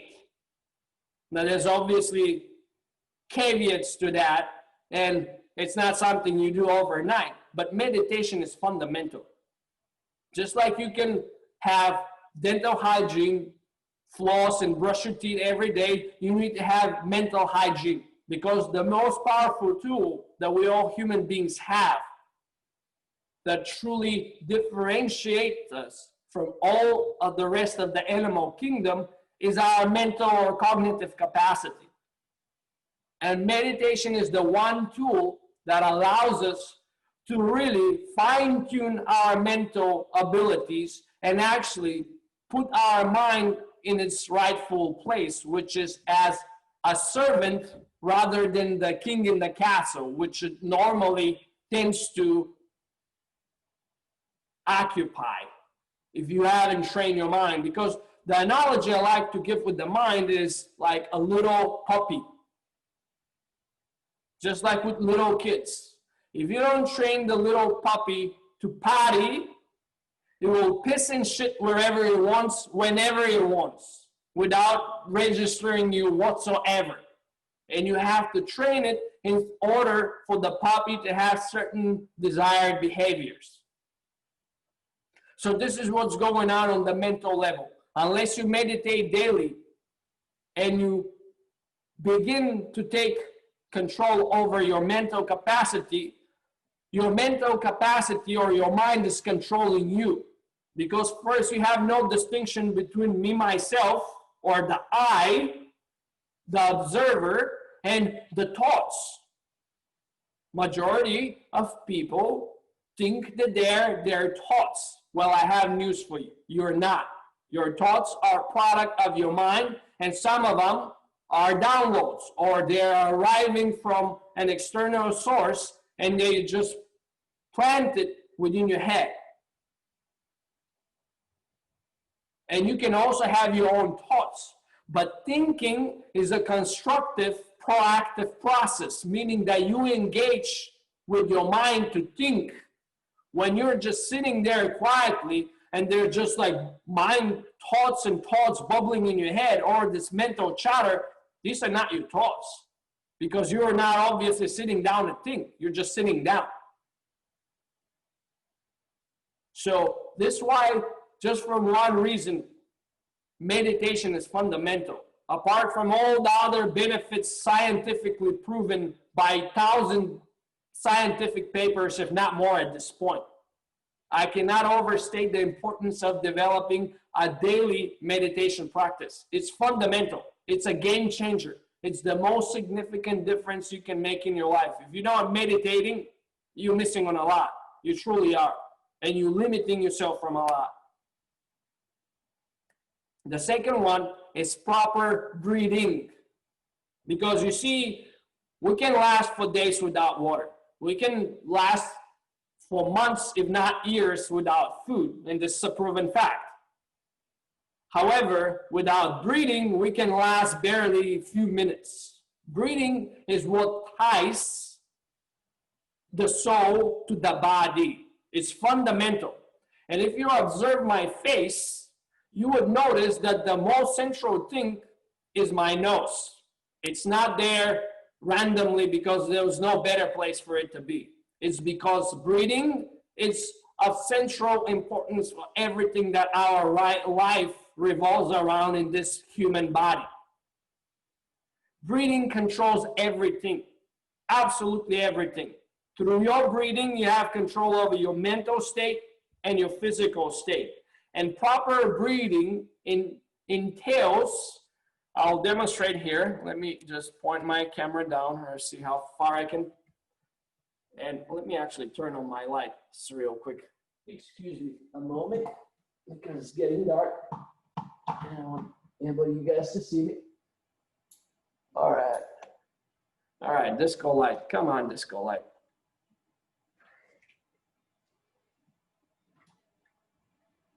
There we go. It works better. But what does proper breathing entail? Proper breathing means that we breathe down here in your diaphragm, where we always have, especially when we first were born. If you ever seen a little baby breathing, you would notice that they don't breathe in their chest. They breathe in their diaphragm. The only thing moving is their belly. They're not moving their chest. So that's what I mean by proper breathing.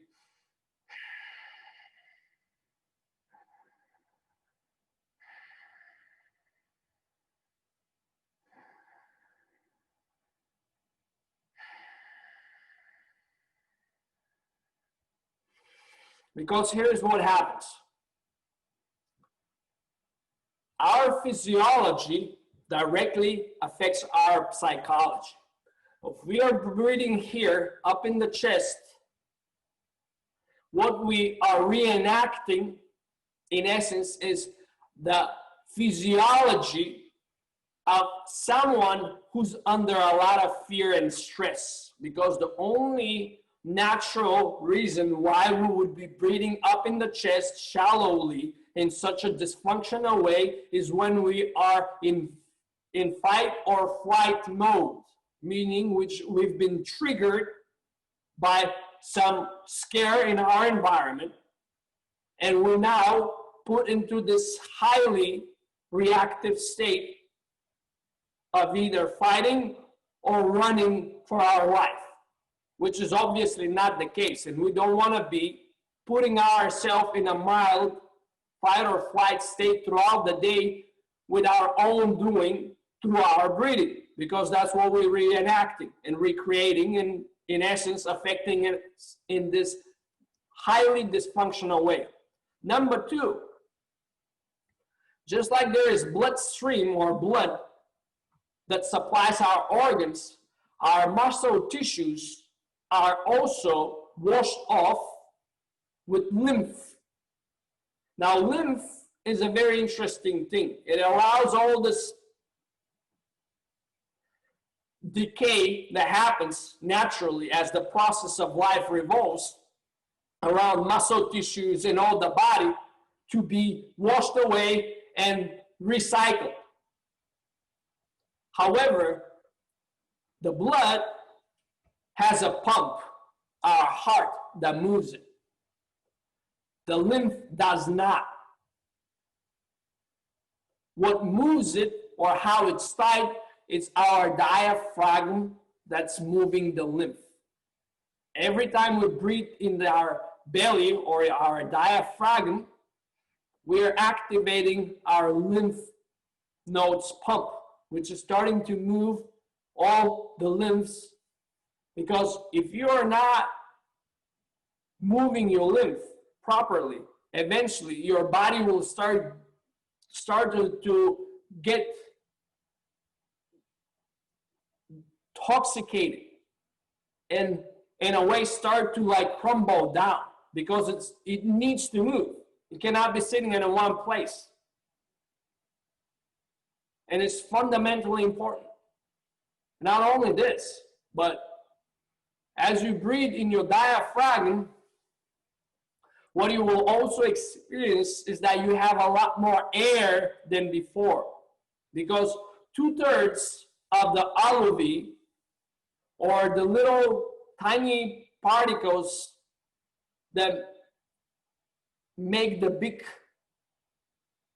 or bigger things we call lungs that we breathe through, which are actually responsible, the alveoli are responsible for absorbing the air or the oxygen from the air we breathe.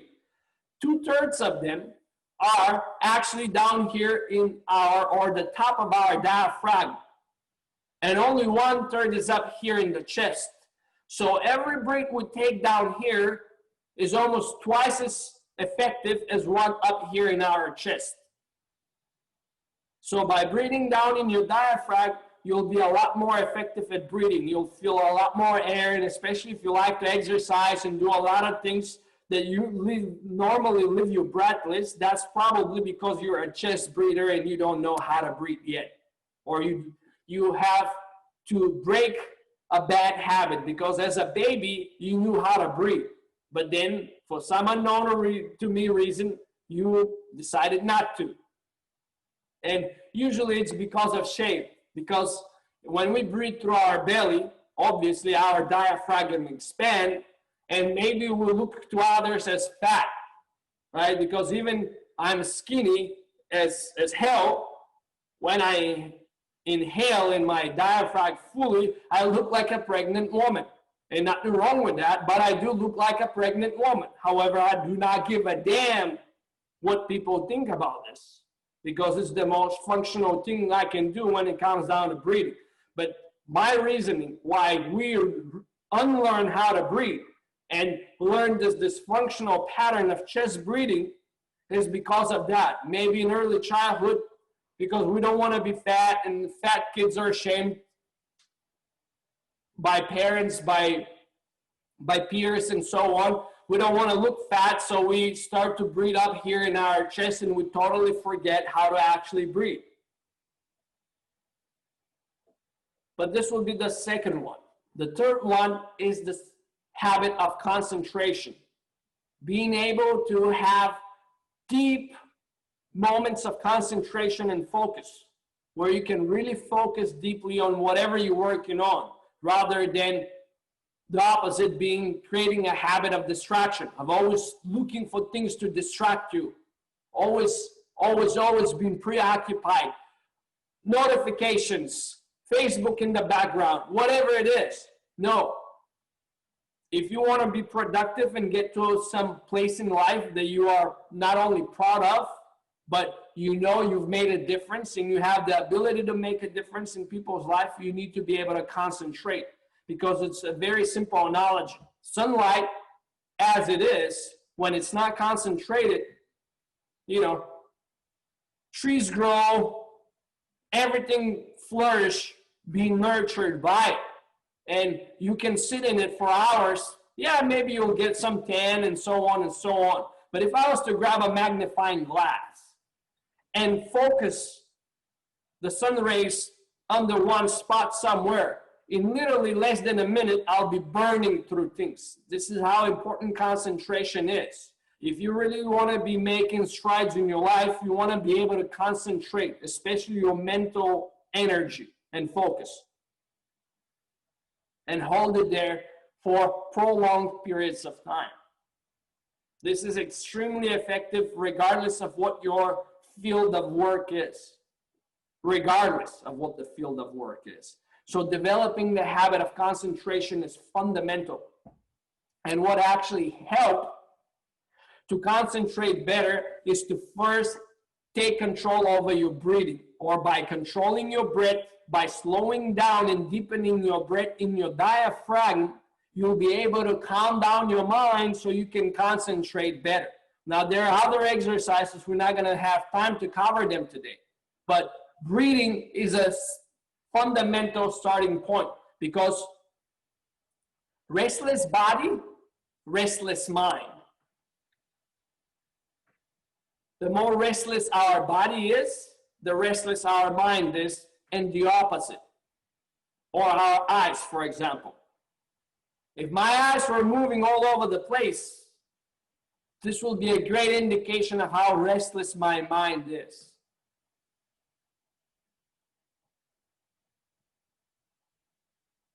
So concentration. I do invite you to make a note about this and start building up your ability to concentrate. It's fundamentally important, and it's going to make a significant difference in your life, regardless of your field of professional endeavor, personal passions, habit, hobbies, and so on. It's going to allow you to perform, learn quicker, and do amazing things. It's well worth installing. And obviously, again, because if you're not installing this habit, then you're furthering or expanding your ability for distraction. And in our world, that's easier than ever. And it's just becoming more prevalent everywhere. So be one of these very few folks that actually build up their concentration muscle than becoming victims of the oversaturation of stimulus in our modern fast-paced environment. Now, the next habit is also fundamental. All of these habits I'm sharing with you right now, they're fundamental because they make the most significant difference. The next one is called constructive or creative thinking. What do I mean by this? Again, thinking is a conscious process, meaning you do it proactively. If you're sitting down trying to relax and there's mental chatter or just inner thoughts in your mind that you're not necessarily thinking about, but they're just popping in your head, this is not thinking, this is mental chatter. There is a significant difference between thinking and mental chatter. Constructive or creative thinking is the habit of engaging your mind to think creatively about solving problems, overcoming obstacles, seeing the benefits and positives in everything, always from the lens of how is this serving me? Why is this happening for me? Always focusing, thinking, projecting, visualizing best case scenario. Because by default, through our evolutionary biology and psychology, we are wired to default to always noticing the negatives in our environment. Because a very simple analogy. If I was walking through the forest back 50,000 years ago, and even nowadays in the jungle, if I miss a fruit on the tree, no big deal. But if I miss to see that rattling snake between my legs and it bites me, big deal. So this is how important and how we are wired by default to always default to the negative. However, this is not serving us at all. If anything, it's a huge disservice because most people are extremely good at using their imagination to envision, experience, and get anxious and stressed out by just visualizing worst case scenario and always visualizing or thinking about the negative. Constructive thinking or creative thinking is exactly the opposite. It's shifting things to 180 degrees by starting to do the exact opposite thing, to always notice the positives in every situation, to always see what's there for you, how is it serving you, to always project intent, best case scenario. This is a learned behavior. You can learn it and it's a habit. Everything in the human condition is habitual. So that's the next fundamental habit. The next fundamental habit,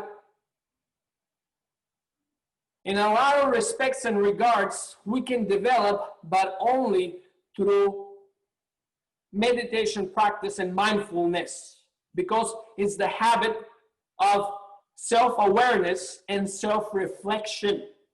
It's fundamental. Unless we are aware of ourselves, what are we thinking, what are we feeling, how we are being, what is our physiology, all of these things, even if the worst thing is happening to us, we have no reference or no idea that it is. Do you know how many people walk around with such a bad posture that most likely makes them even depressed, but they don't know it, that it's their posture that's causing this, that nothing else, but they're completely unaware because they don't even know what's going on in their body?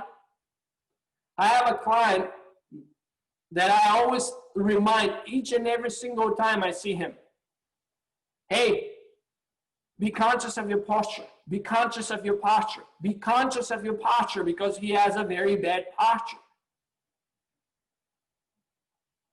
And I always have to remind him, he still suffers of installing this habit of being aware of how he is in every single moment. And why do I say this habit works in combination with meditation? Because meditation allows you the space, clarity, and groundedness and calm to actually be involved and immersed in your experience internally and externally, rather than locked up in your head, always regurgitating the same mindless thoughts. Because this is what happens with people that do not meditate. They're normally 110% caught up in their thoughts all the time. The mental chatter does not stop. Even when you go to sleep, most people that cannot sleep, it's what is keeping them up. It's not that they don't want to sleep, it's the constant mental chatter, all of the thoughts going and going and going and going nonstop like a Ferris wheel. Through meditation, we can start developing a level of self-awareness that allows us to be completely aware about our inner and external state, how we are, how we feel, how we think, how we breathe, what our posture is, what are the thoughts preoccupying our mind, what are the habits that we are running. Because without this level of self-awareness, there is very little we can do. Because again, 95% of our behavior is driven by the subconscious mind in a habitual pattern. Unless we are aware of it and we bring this level of awareness into our life, we literally like blindfolded going through life. We have no idea. How can you change something if you don't know that there is something that needs to be changed? And then the next extension of self-awareness is self-reflection, or going even deeper and taking time on a weekly basis to sit down and reflect on our life in depth, so we can see what's working, what's not working, what can we improve, and so on. It's kind of like a coaching session with yourself. You sit down and you coach yourself. You measure your progress,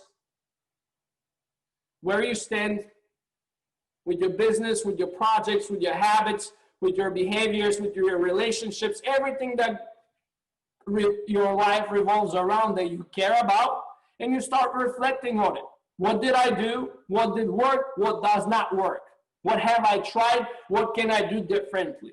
But this can only happen by sitting down and reflecting or analyzing the data that you have. Running through an autopilot day after day after day after day, you lack the clarity and access to all of these information. You need to really slow down and reflect on those things. However, again, having a high level of self-awareness is a total game changer, because you start to notice all the little data points. And it's much easier to reflect on a deeper level coming from that place. The next fundamental habit is that of healthy diet and daily exercise. I combine these two because they are the recipe for wellness.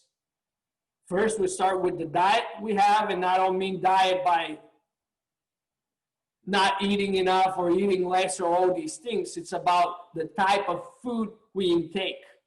And it's always healthy diet. And what is healthy diet? Real food. That's what healthy diet is. Everything that's not processed and that's been grown in an organic, sustainable way. What I recommend, farmers market. I cannot recommend it any more or less. It's well worth the extra expense because it's not the quantity of food you're gonna put in, it's the quality. You always wanna put premium fuel because everything else that you put in, you have to incur a negative charge on your account for, because all the rest of the stuff detoxifies your body, and eventually you'll have to come out in one way or another or manifest in some way, which is not something I recommend, especially if you're not fasting or water fasting regularly, so you can clean up your system from all this toxic buildups, because they build up just like everything else, just like a pressure builds up in a volcano and eventually erupts. It's the same thing with this very much. So healthy diet, eating unprocessed, real food. Number one, daily exercise is the next part of it, because unless we use it, we lose it. And through daily exercise, we actually stimulate our brains too, because the brain's main function is to get this whole body to move and to coordinate movements and so on. So the more intricate movements we perform through exercise, the more stimulated our minds are as well. So we always want to be on a daily basis, want to be exercising. Doesn't have to be something extremely complicated. As long as you move, and what I mean by this, you walk for at least 30 minutes per day, you will hit your minimum quota. Now, obviously, this is minimum. There are other things you can do. The other thing I definitely recommend on a daily basis, besides walking for 30 minutes, which is no big deal, go to the park, take a walk, and even combine it with this, is full body dynamic stretching. Because if you don't use it, you lose it. And as we age, our joints, cartilage, and all these soft tissue that allows us to freely move when we're young starts to stiffen up and lose flexibility. And in order to maintain this flexibility and in old age, so we don't end up being unable to move and have sufficient mobility in our body, daily stretching is fundamental. It's fundamental. You don't have to go and push weights in the gym or anything. As long as you fully engage all of these joints, cartilage, and all these moving parts in your body, you're good to go. Because in a lot of ways, they need to be lubricated. And the only way they are lubricated through is through movement or through use. So you want to be moving every day, walking and stretching your body at least. From then on, then obviously tons of different exercises we can go to. This is not a talk about exercise. Actually had a great webinar on how to optimize your health and fitness, which recording I do recommend that you look up if you're interested in more details on that topic. Moving on, the next fundamental habit that will create a significant difference in your professional life, because up to this point we've been talking about habits that are more on a personal level, that has to do with you taking care of you. Because once your cup is full, you can give from your overflow, because you can only give from your overflow. Everything else you're taking away from yourself in order to give something that you don't have. So at this point, we've been covering how do you fill up your cup. So you can go out into the world from your overflow and give from that place. The next one is doing more than paid for, or meaning that you render more service than you are paid for. Always, if you come from this place, you will make yourself irreplaceable in no matter what field you work, your business is, and so on. If that becomes your goal, to serve your clients in as many ways as possible, you always do more than you paid for. You can rely on the returning business. You can rely on recommendations, on referrals, on ongoing, lifelong business and professional relationships. This is the one thing, and especially in the environment that we have nowadays with the amount of uncertainty on the employment marketplace and so on, this is the one thing that will make you irreplaceable for your employer, doing more than you're paid for. And this will allow you to, without even trying, to accelerate your promotion or your incline in whatever structure you are involved in. So always doing more than you paid for is fundamental. Whenever in doubt, add more value, because that's what it is. Well, if we are to peel back the onion and realize what money truly is, money is just a simple exchange of value. It's a tool that we human beings have created that allows us to exchange value. So in the case of the habit of doing more than paid for, you will always give more value than you have received in return. Because we live in an abundant universe, and those who give always receive. And you don't have to trust me on this one. You don't have to receive necessarily from the source that you're giving to, or from the person or the place that you're giving to. The return, or you cannot give without receiving. It's a simple reality. Just like you cannot only inhale, you have to exhale at a certain point. Or just like you want to eat, eventually you want to excrete, right? It's always up, inward outflow, inward outflow. And it's not necessarily, when it comes down to this, hoping that it's going to come, or looking for that and then being disappointed that it's not going to come from the same source. It's going to come from different places. The truth is, it's always going to find its way.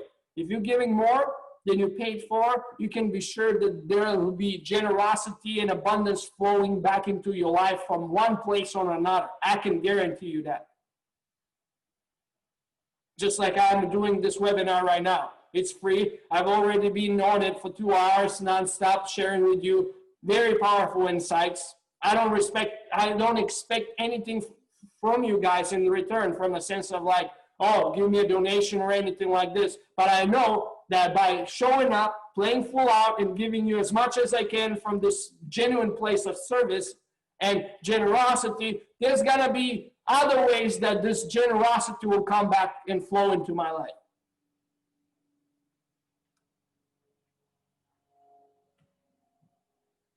Now, this is an extremely important point. When it comes down to new habit, Marcy already mentioned this, which is great, but I'm gonna build up on it, is to create and maintain a daily habits list and tracker, especially when you're installing new habits. You wanna be tracking them. You wanna check mark, you wanna just give yourself this mental check mark. Oh yeah, I did it. Oh yeah, I did it. Because when we get caught up in a day and we're busy and overwhelmed with all this kind of stuff, and there's this new habit we want to install, it's very easy for us to overlook it. However, if we have it written down somewhere that we have to do it, we have to check mark it, it's a whole different story. It's just another layer of layering in this habit on the mental level in the subconscious mind to keep us conscious of it. And Marcy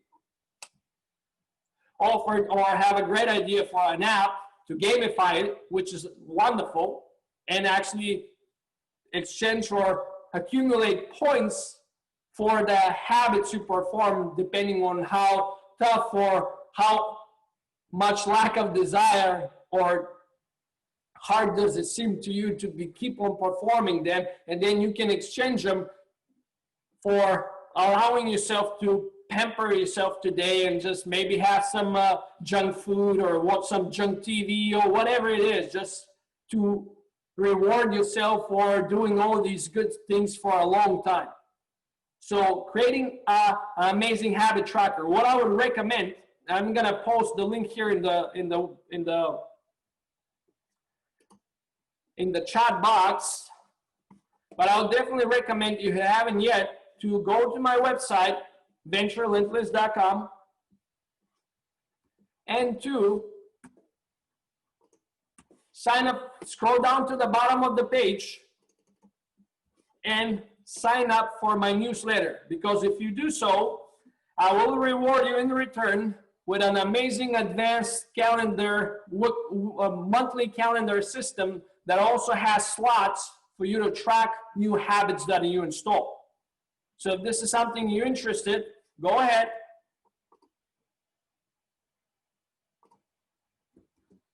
Sign up, scroll to the bottom. There's other amazing content there as well, but scroll to the bottom, sign up for the newsletter, and download the Excel sheet monthly calendar system. You can use it to plan out your month. You can use it to track your habits, and you can use it to track your main goals for the month, for the year, and so on. So I definitely recommend downloading it. So that's another important thing that you can start doing by tracking the new habits that you're performing on a daily basis.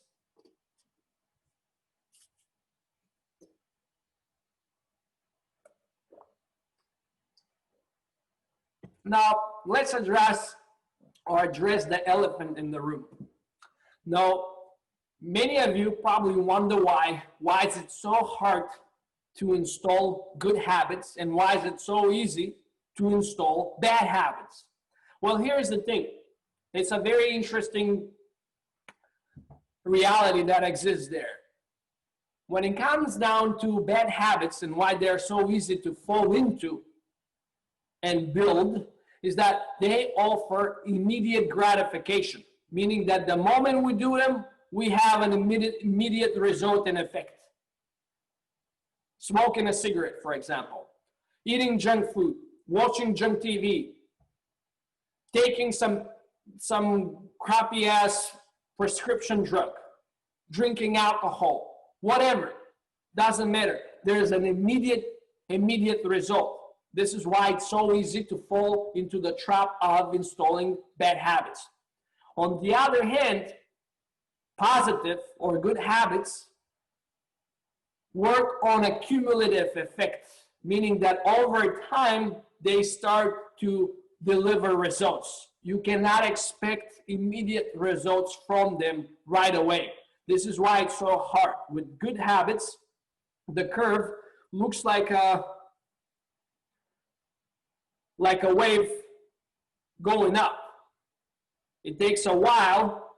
You're in this very flat, long land where there are no results. You don't see many results at all. Just like a great example of this would be the gym. If you never step in the gym, you go one day, next day, third day, fourth day, fifth day, sixth day, not much of a result. You cannot see or register much of an influence on you. However, you're looking back 90 days, you can see significant results. So it's cumulative results, just as compound interest. You can think of it as compound interest. It only makes sense in long term. In the short term, there are no immediate visible results. That's why it's so hard, where with the negative or not as productive and destructive and highly destructive habits, we have immediate benefit or immediate result, and not necessarily immediate drawbacks or repercussions that we have to be dealing with. However, what happens with them, as we all know, there's the cumulative repercussions or bad side effects that come with them once we have accumulated enough of those daily points for doing that bad habit. This is why it's so fundamentally important to wrap our heads around why maintaining any dysfunctional habit is highly destructive for us, because maybe, or even having it once or 2 times or 3 times and convincing ourselves, hey, no, I'll do it for a few times and then I'll quit. I know I can. Yeah, good luck with that. Usually, it's very few people that have the willpower to do so. Unless you have a very strong willpower, always be mindful of this, because there's always going to be immediate benefits and no necessary drawbacks. But again, you're going to get to the point where you fall into the vortex. And once you're into the vortex, it's very easy to go all the way down to the bottom. And the opposite is true with positive habits. They take a while to really build up the results and for you to start to see it. But you have to trust that it's there. It is cumulative and it's working in the background in a subtle, invisible to the eye way. This is why, or where is the most fundamental difference between one and the other, and why it's much easier to fall into the negative trap than it is to stay on track with the positive benefit or habits. So always be mindful of this. Knowing that every time you step into this process, that if you're going to be installing and doing this, it's a long-term gain. It's not a short-term gain, it's a long-term gain. So you're always investing long-term here. You're making the greatest investment you can do. You're making an investment in yourself. Stock markets can vary. Commodities can vary. You cannot, in the sense of once you establish a certain level of growth, consciousness, and personal development, nothing can take this away from you. A mind once expanded cannot shrink back to its original form. Same holds true with every aspect of your being, the skills you have, the person you have become, and so on and so on and so on. So making this amazing investment in yourself long term, playing this game long term rather than thinking short term is the key. And always coming from this perspective. This is why we spoke about a why and having a strong why. Every time you want to install a good new habit, always come from this place. Find a very strong why it's fundamental for you to install this habit. And what are you set to lose if you don't install it?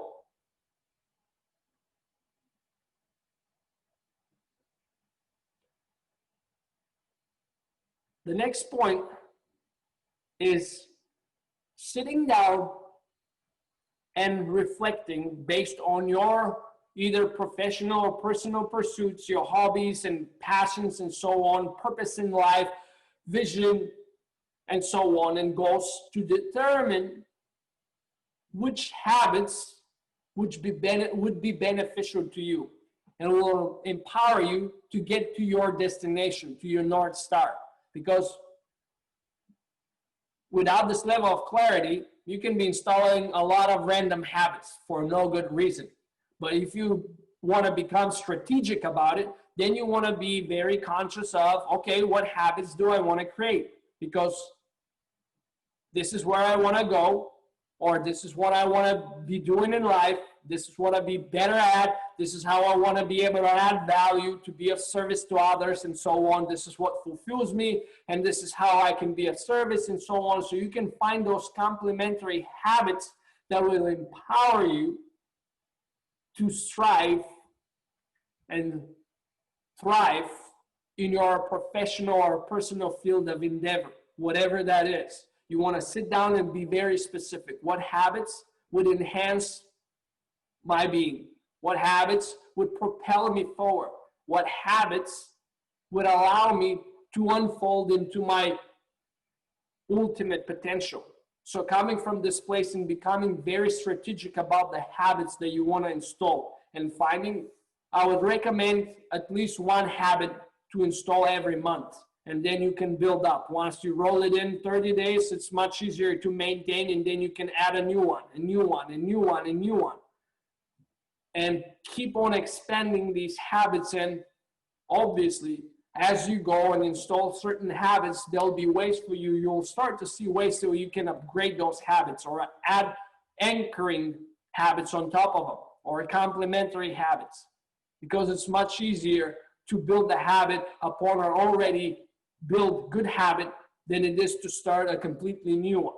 So the beginning is the hardest when we install these initial good habits without we having any data showing us the benefit and the results, the cumulative results. But once we have one and we know that this works, it's much easier to get on and stick with the program and continue to install more better habits as we go. So always be very strategic, very mindful and thoughtful, and install the habits that you know are going to be propelling you and empowering you along the way wherever you decided to go in life at this point. Because you cannot go wrong with that. You just can't. Because we are human beings, not doings. And why am I saying this? Because the biggest hack you can use to install new habits is to create a powerful identity statement that closely revolves or involves those behaviors or doing those habits. For example, if I wanted to be someone who exercises daily, I can make it a part of my identity that I'm an athlete, because athletes exercise and train daily by default. You cannot be an athlete who most of the time sits on a couch and watches TV or does nothing physical. Same is true for, I could say that I am a spiritual truth seeker or something of the sort. In order for me to be natural to meditate on a daily basis, or I'm a scholar, so I learn every day new things, or I'm a researcher, so I go and do experiments. So anything that type of identity that directly includes this type of behavior, because what we want to do is install these behaviors on the level of being, where they become part of who we are. And the first place and the easiest place we can start is by creating an identity statement that we, as almost like an affirmation, repeat and read and see every single day we're exposed to, because once you become this certain thing and you install it in your subconscious mind, you cannot behave in a different way. We are structured and built in such a way that psychologically, we have to behave in accordance to our sense of self. It's a psychological fact or fact of reality. A smoker smokes. This is why for people that have been trying to quit for a very long time, who still says, I'm a smoker, and use this as part of their identity, just as an example, have a really hard time quitting cigarettes and then fall back into starting the smoking again. Or, for example, somebody who's a recovering alcoholic. Well, if you're still an alcoholic in your identity, by default, drinking is part of what you do. That's what alcoholics do. They drink alcohol. So if you struggle with a habit that you want to install, make it a part of your identity from the perspective of the personality that will be demonstrating this behavior. Who would that be person? Who would that person be? And what's the natural behavior that comes with being that person? And make it ingrained into your subconscious mind, so then naturally you will default to doing this much easier than trying to force yourself and will yourself into it, even though using your will muscle is fundamental, as I already stated. Developing this one muscle is the biggest game changer you can create in your life, because then you'll be truly free to live your life the way you wish to live, rather than be subject to habits, predispositions, likes, dislikes, and so on and so on. All these habitual patterns that you have created in your being. Because again, everything in the human condition is habitual, and we, like galaxies, revolve around patterns. The more conscious we are of this fact, the more empowered we'll be to change something about our patterns. We're always gonna revolve around patterns. The key is to consciously design and install the patterns we want to run more of, and replace the ones we are conscious of that are not serving us in the most effective and beneficial way. With that being said, I want to thank you all for investing over 2.5 hours at this point into yourself and listening into this conversation, and open up the conversations for questions. I'm happy to take any question that you might have and add some more value to it at this point. So whoever have any questions or have any comments, please feel free to unmute yourself or type it in the chat box. Either option is perfectly fine. And I can rehydrate here for a second. Well, thank you, Martin. I took a lot of notes. That gave me a lot of ideas and things to think about. And I checked out your website. So I really appreciate your time tonight. You're very welcome, Marcy. Do you have any question?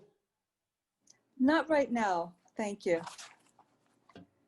You're absolutely welcome. I'm going to share this one thought with you, though. Every time I like to say, I've actually forgot to mention this at the beginning, so my bad on that. But I do recommend that, because there's going to be a recording and I'm going to upload it in a couple of days, that you bookmark or subscribe to my YouTube channel where I upload the recordings, and later on watch it again, because the first time is always for information. The second time is for this information to sink in on an emotional level, and then finally is, if you do it even more, 3 times and so on, to start getting this new way of being on the level of being, rather than just information in your mind.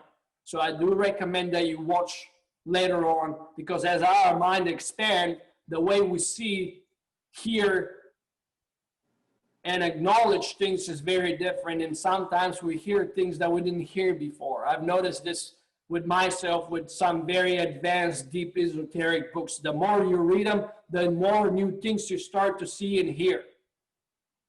Sure. Okay, thank you. That's good advice. So let me actually share that link here in the box. And I also have some more resources. And thank you, Archana, for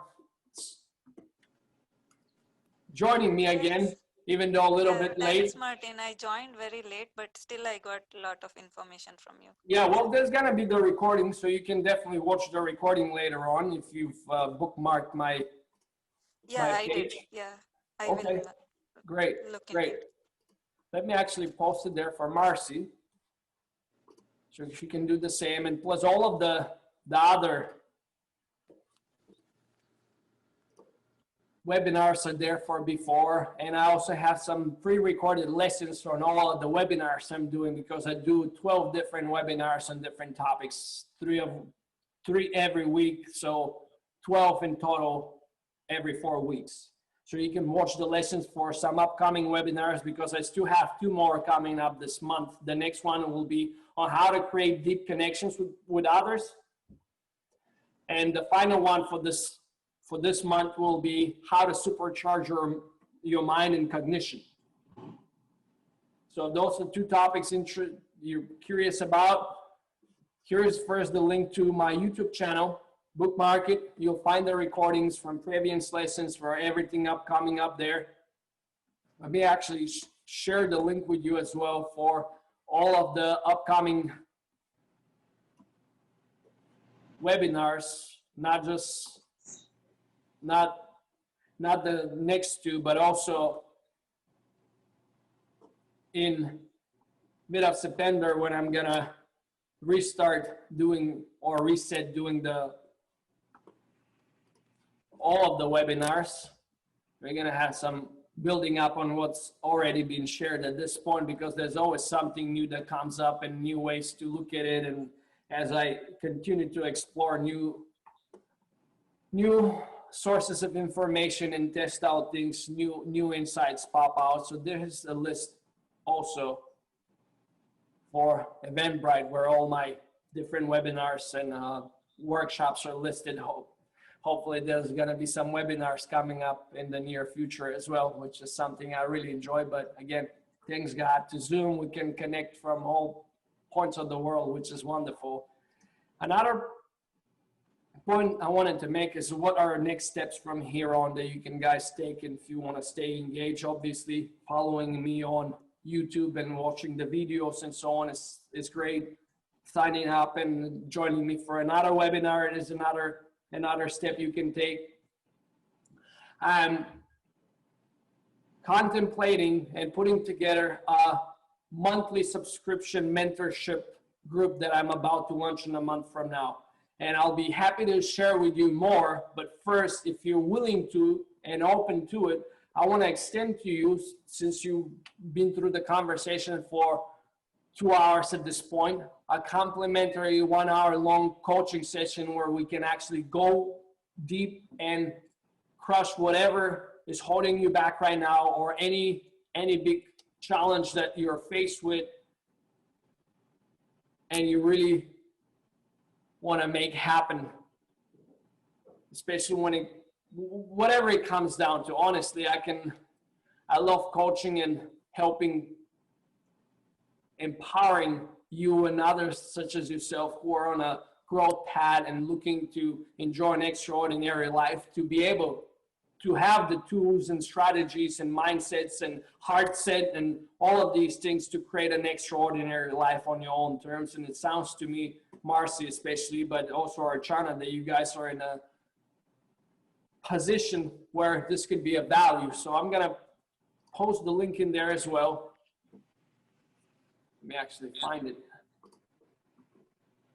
And feel free to look up my calendar and schedule your coaching session. I'll be happy to serve you powerfully and add as much value as I possibly could, because again, this is my main goal when I'm serving, always to empower, to inspire, and educate.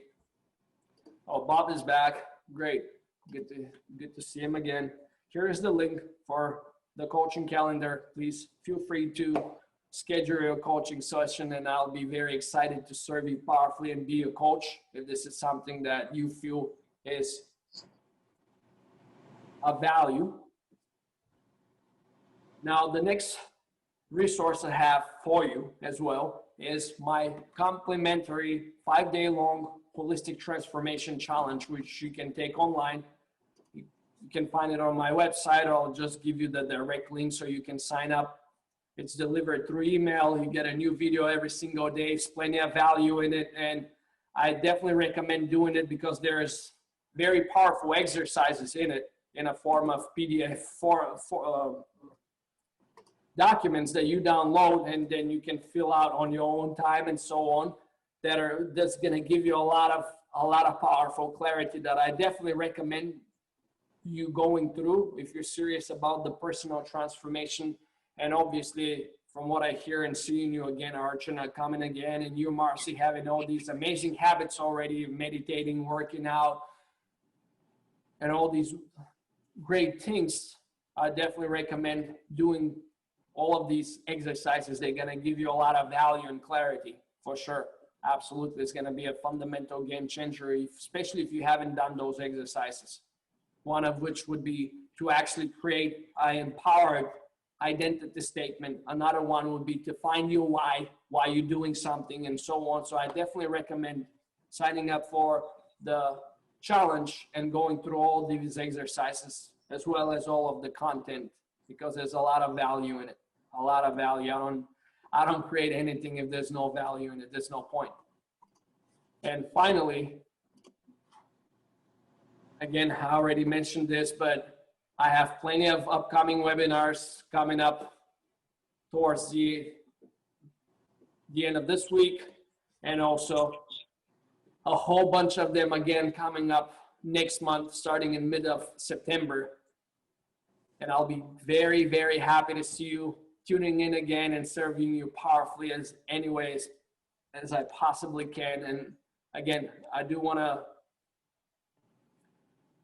state that I'm here to empower, inspire, and educate you to become the next best version of yourself and propel you forward to your greatness, because we are all blessed with such an amazing gifts and talents that it will be such a tremendous waste if we don't get to realize their full, or realize them to their fullness and share them with others, so we can reach fulfillment in our life, because that's truly what it comes down to. If we want to be living an amazing, fulfilling life, the two things we need to be focused on is our growth. How are we expanding as a person, and how can we contribute, and coming from a place of genuine desire to serve, empower, and inspire others.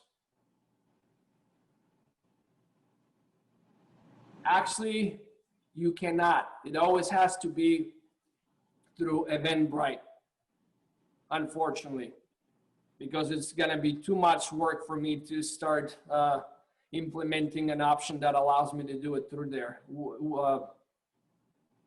Eventbrite is the easiest way. You're welcome, Bob. You're very welcome. I opened the session for questions, so you're all welcome to ask me anything you like. You can type it up in the box. You can unmute yourself and have a conversation with me. Either option is perfectly fine.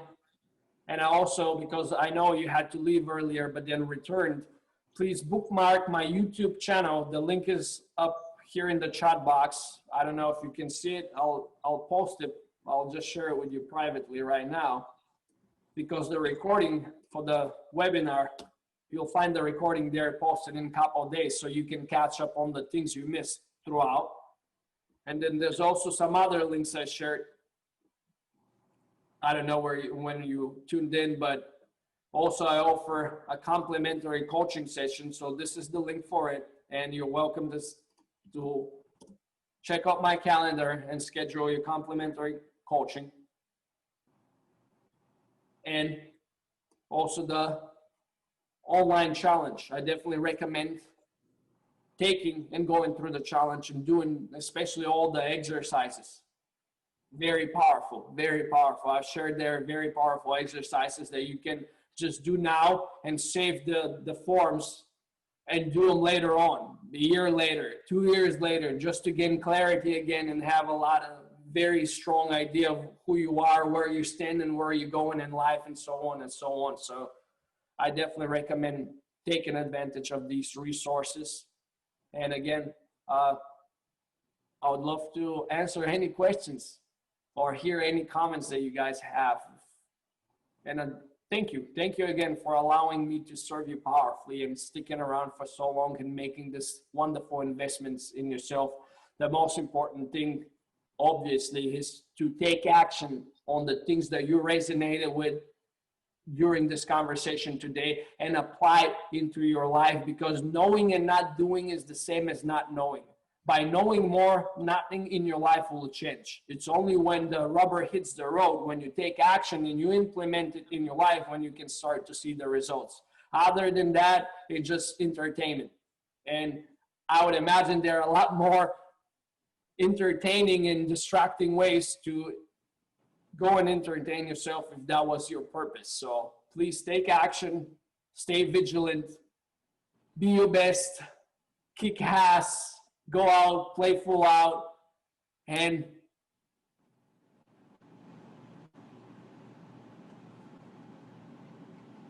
You're very welcome, Bob. Thank you for joining. Thank you for signing up. Thank you for joining me for this webinar. Again, thank you for taking the time to invest in yourself. This is the most important thing because it's an investment that no one can take away from you. It doesn't lose its value like the stock market or commodities for that matter. It only appreciates in value. And what you appreciate, appreciates. So by valuing yourself and investing in yourself, you can only appreciate yourself more.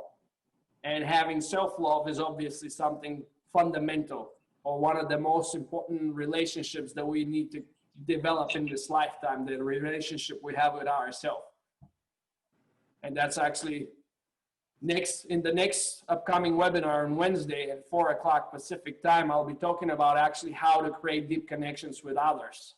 So that's all a very, very interesting topic for discussion if you are interested in finding out ways to be able to create deep emotional connections with others and quickly build friendships and just be able to connect with people in a way that most people are unable to.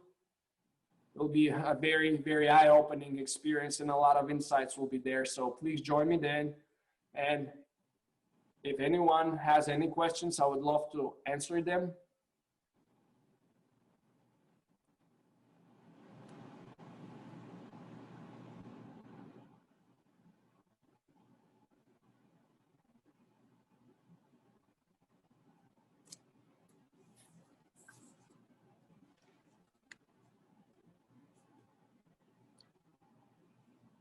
Could you tell us those 5 fundamental needs again? Certainty, uncertainty. There's actually 6 of them. I'll break them down. Yes, the first 2, and the way they're almost like opposites. At least the first 4, because the first 4 I call them the psychological needs. The first one is certainty, or the feeling of safety. The second one is uncertainty, or having variety. Surprise, not knowing exactly what. Because when we have too much certainty, they're like the opposites. On the opposite sides of the spectrum. Certainty and uncertainty, they're basically the same thing, just the different ends of the spectrum. So when you have too much certainty, then you begin to stagnate. And life becomes too dull and boring. So you need some uncertainty or some variety in your life. These are the first 2. The second 2 are significance, or feeling significant about who you are and where you are and so on, which is a dysfunctional tactic that most people use in order to bring the second need, or the fourth need, which is love and connection. Because most people think that by being significant, they can be more loved and more connected to others, or people will need them more and love them more. However, as what significance means is that you're different from others, that you're more distinct. And the more different you are, the less commonalities, the less you can feel that you belong, connect, and loved by others because you're just different from them. And as we all know, the one thing that freaks out people the most is seeing different people, especially if you're coming from a very close-minded, kind of like a small place where you don't see a lot of variety, a lot of diversity. It's what scares us. The unknown scares us. So these are the 4 fundamental psychological needs. The first one, number 1, is certainty. Second one, uncertainty. Third one, significance. And fourth one, loving connection. Now there are 2 more.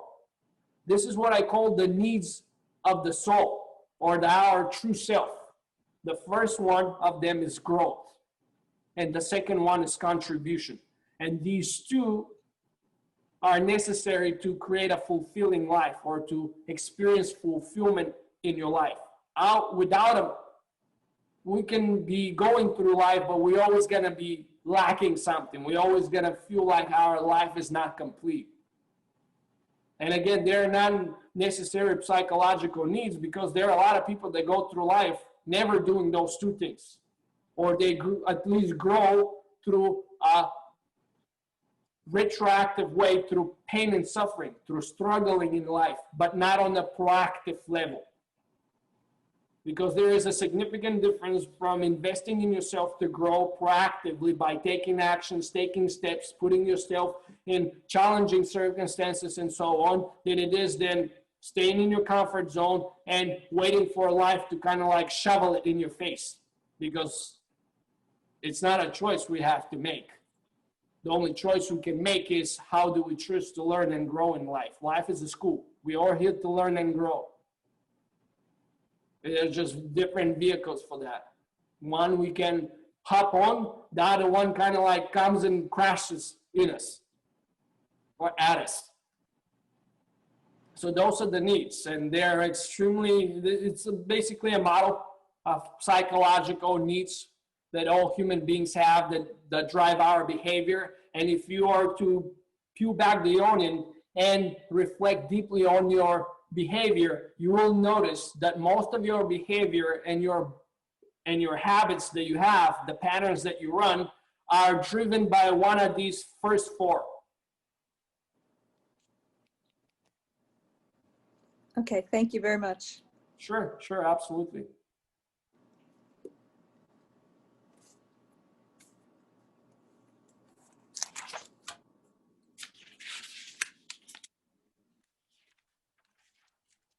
Do you guys have any other questions? What about you, Bob? Do you have another question or any question?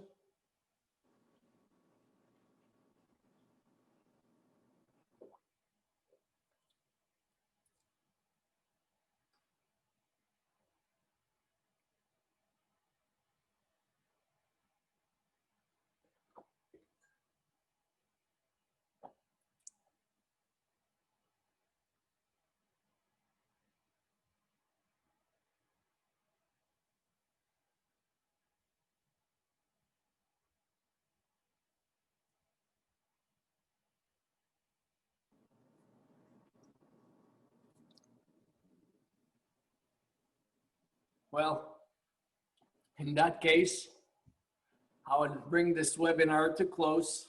Thank you so much. Thank you, Marcy. Thank you, Bob. And thank you everyone else who's going to be watching this recording later on, for allowing me to serve you powerfully and to share all these insights with you. I live for this. I really enjoy being of service, empowering you, inspiring you, and educating you. And hopefully today you are able to absorb a lot of powerful insights that you're going to take and implement into your life right away, tomorrow, as soon as possible. Put them into practice, get the results from those insights, because again, it's not about knowing, it's about applying into daily life what you have just learned that makes the difference.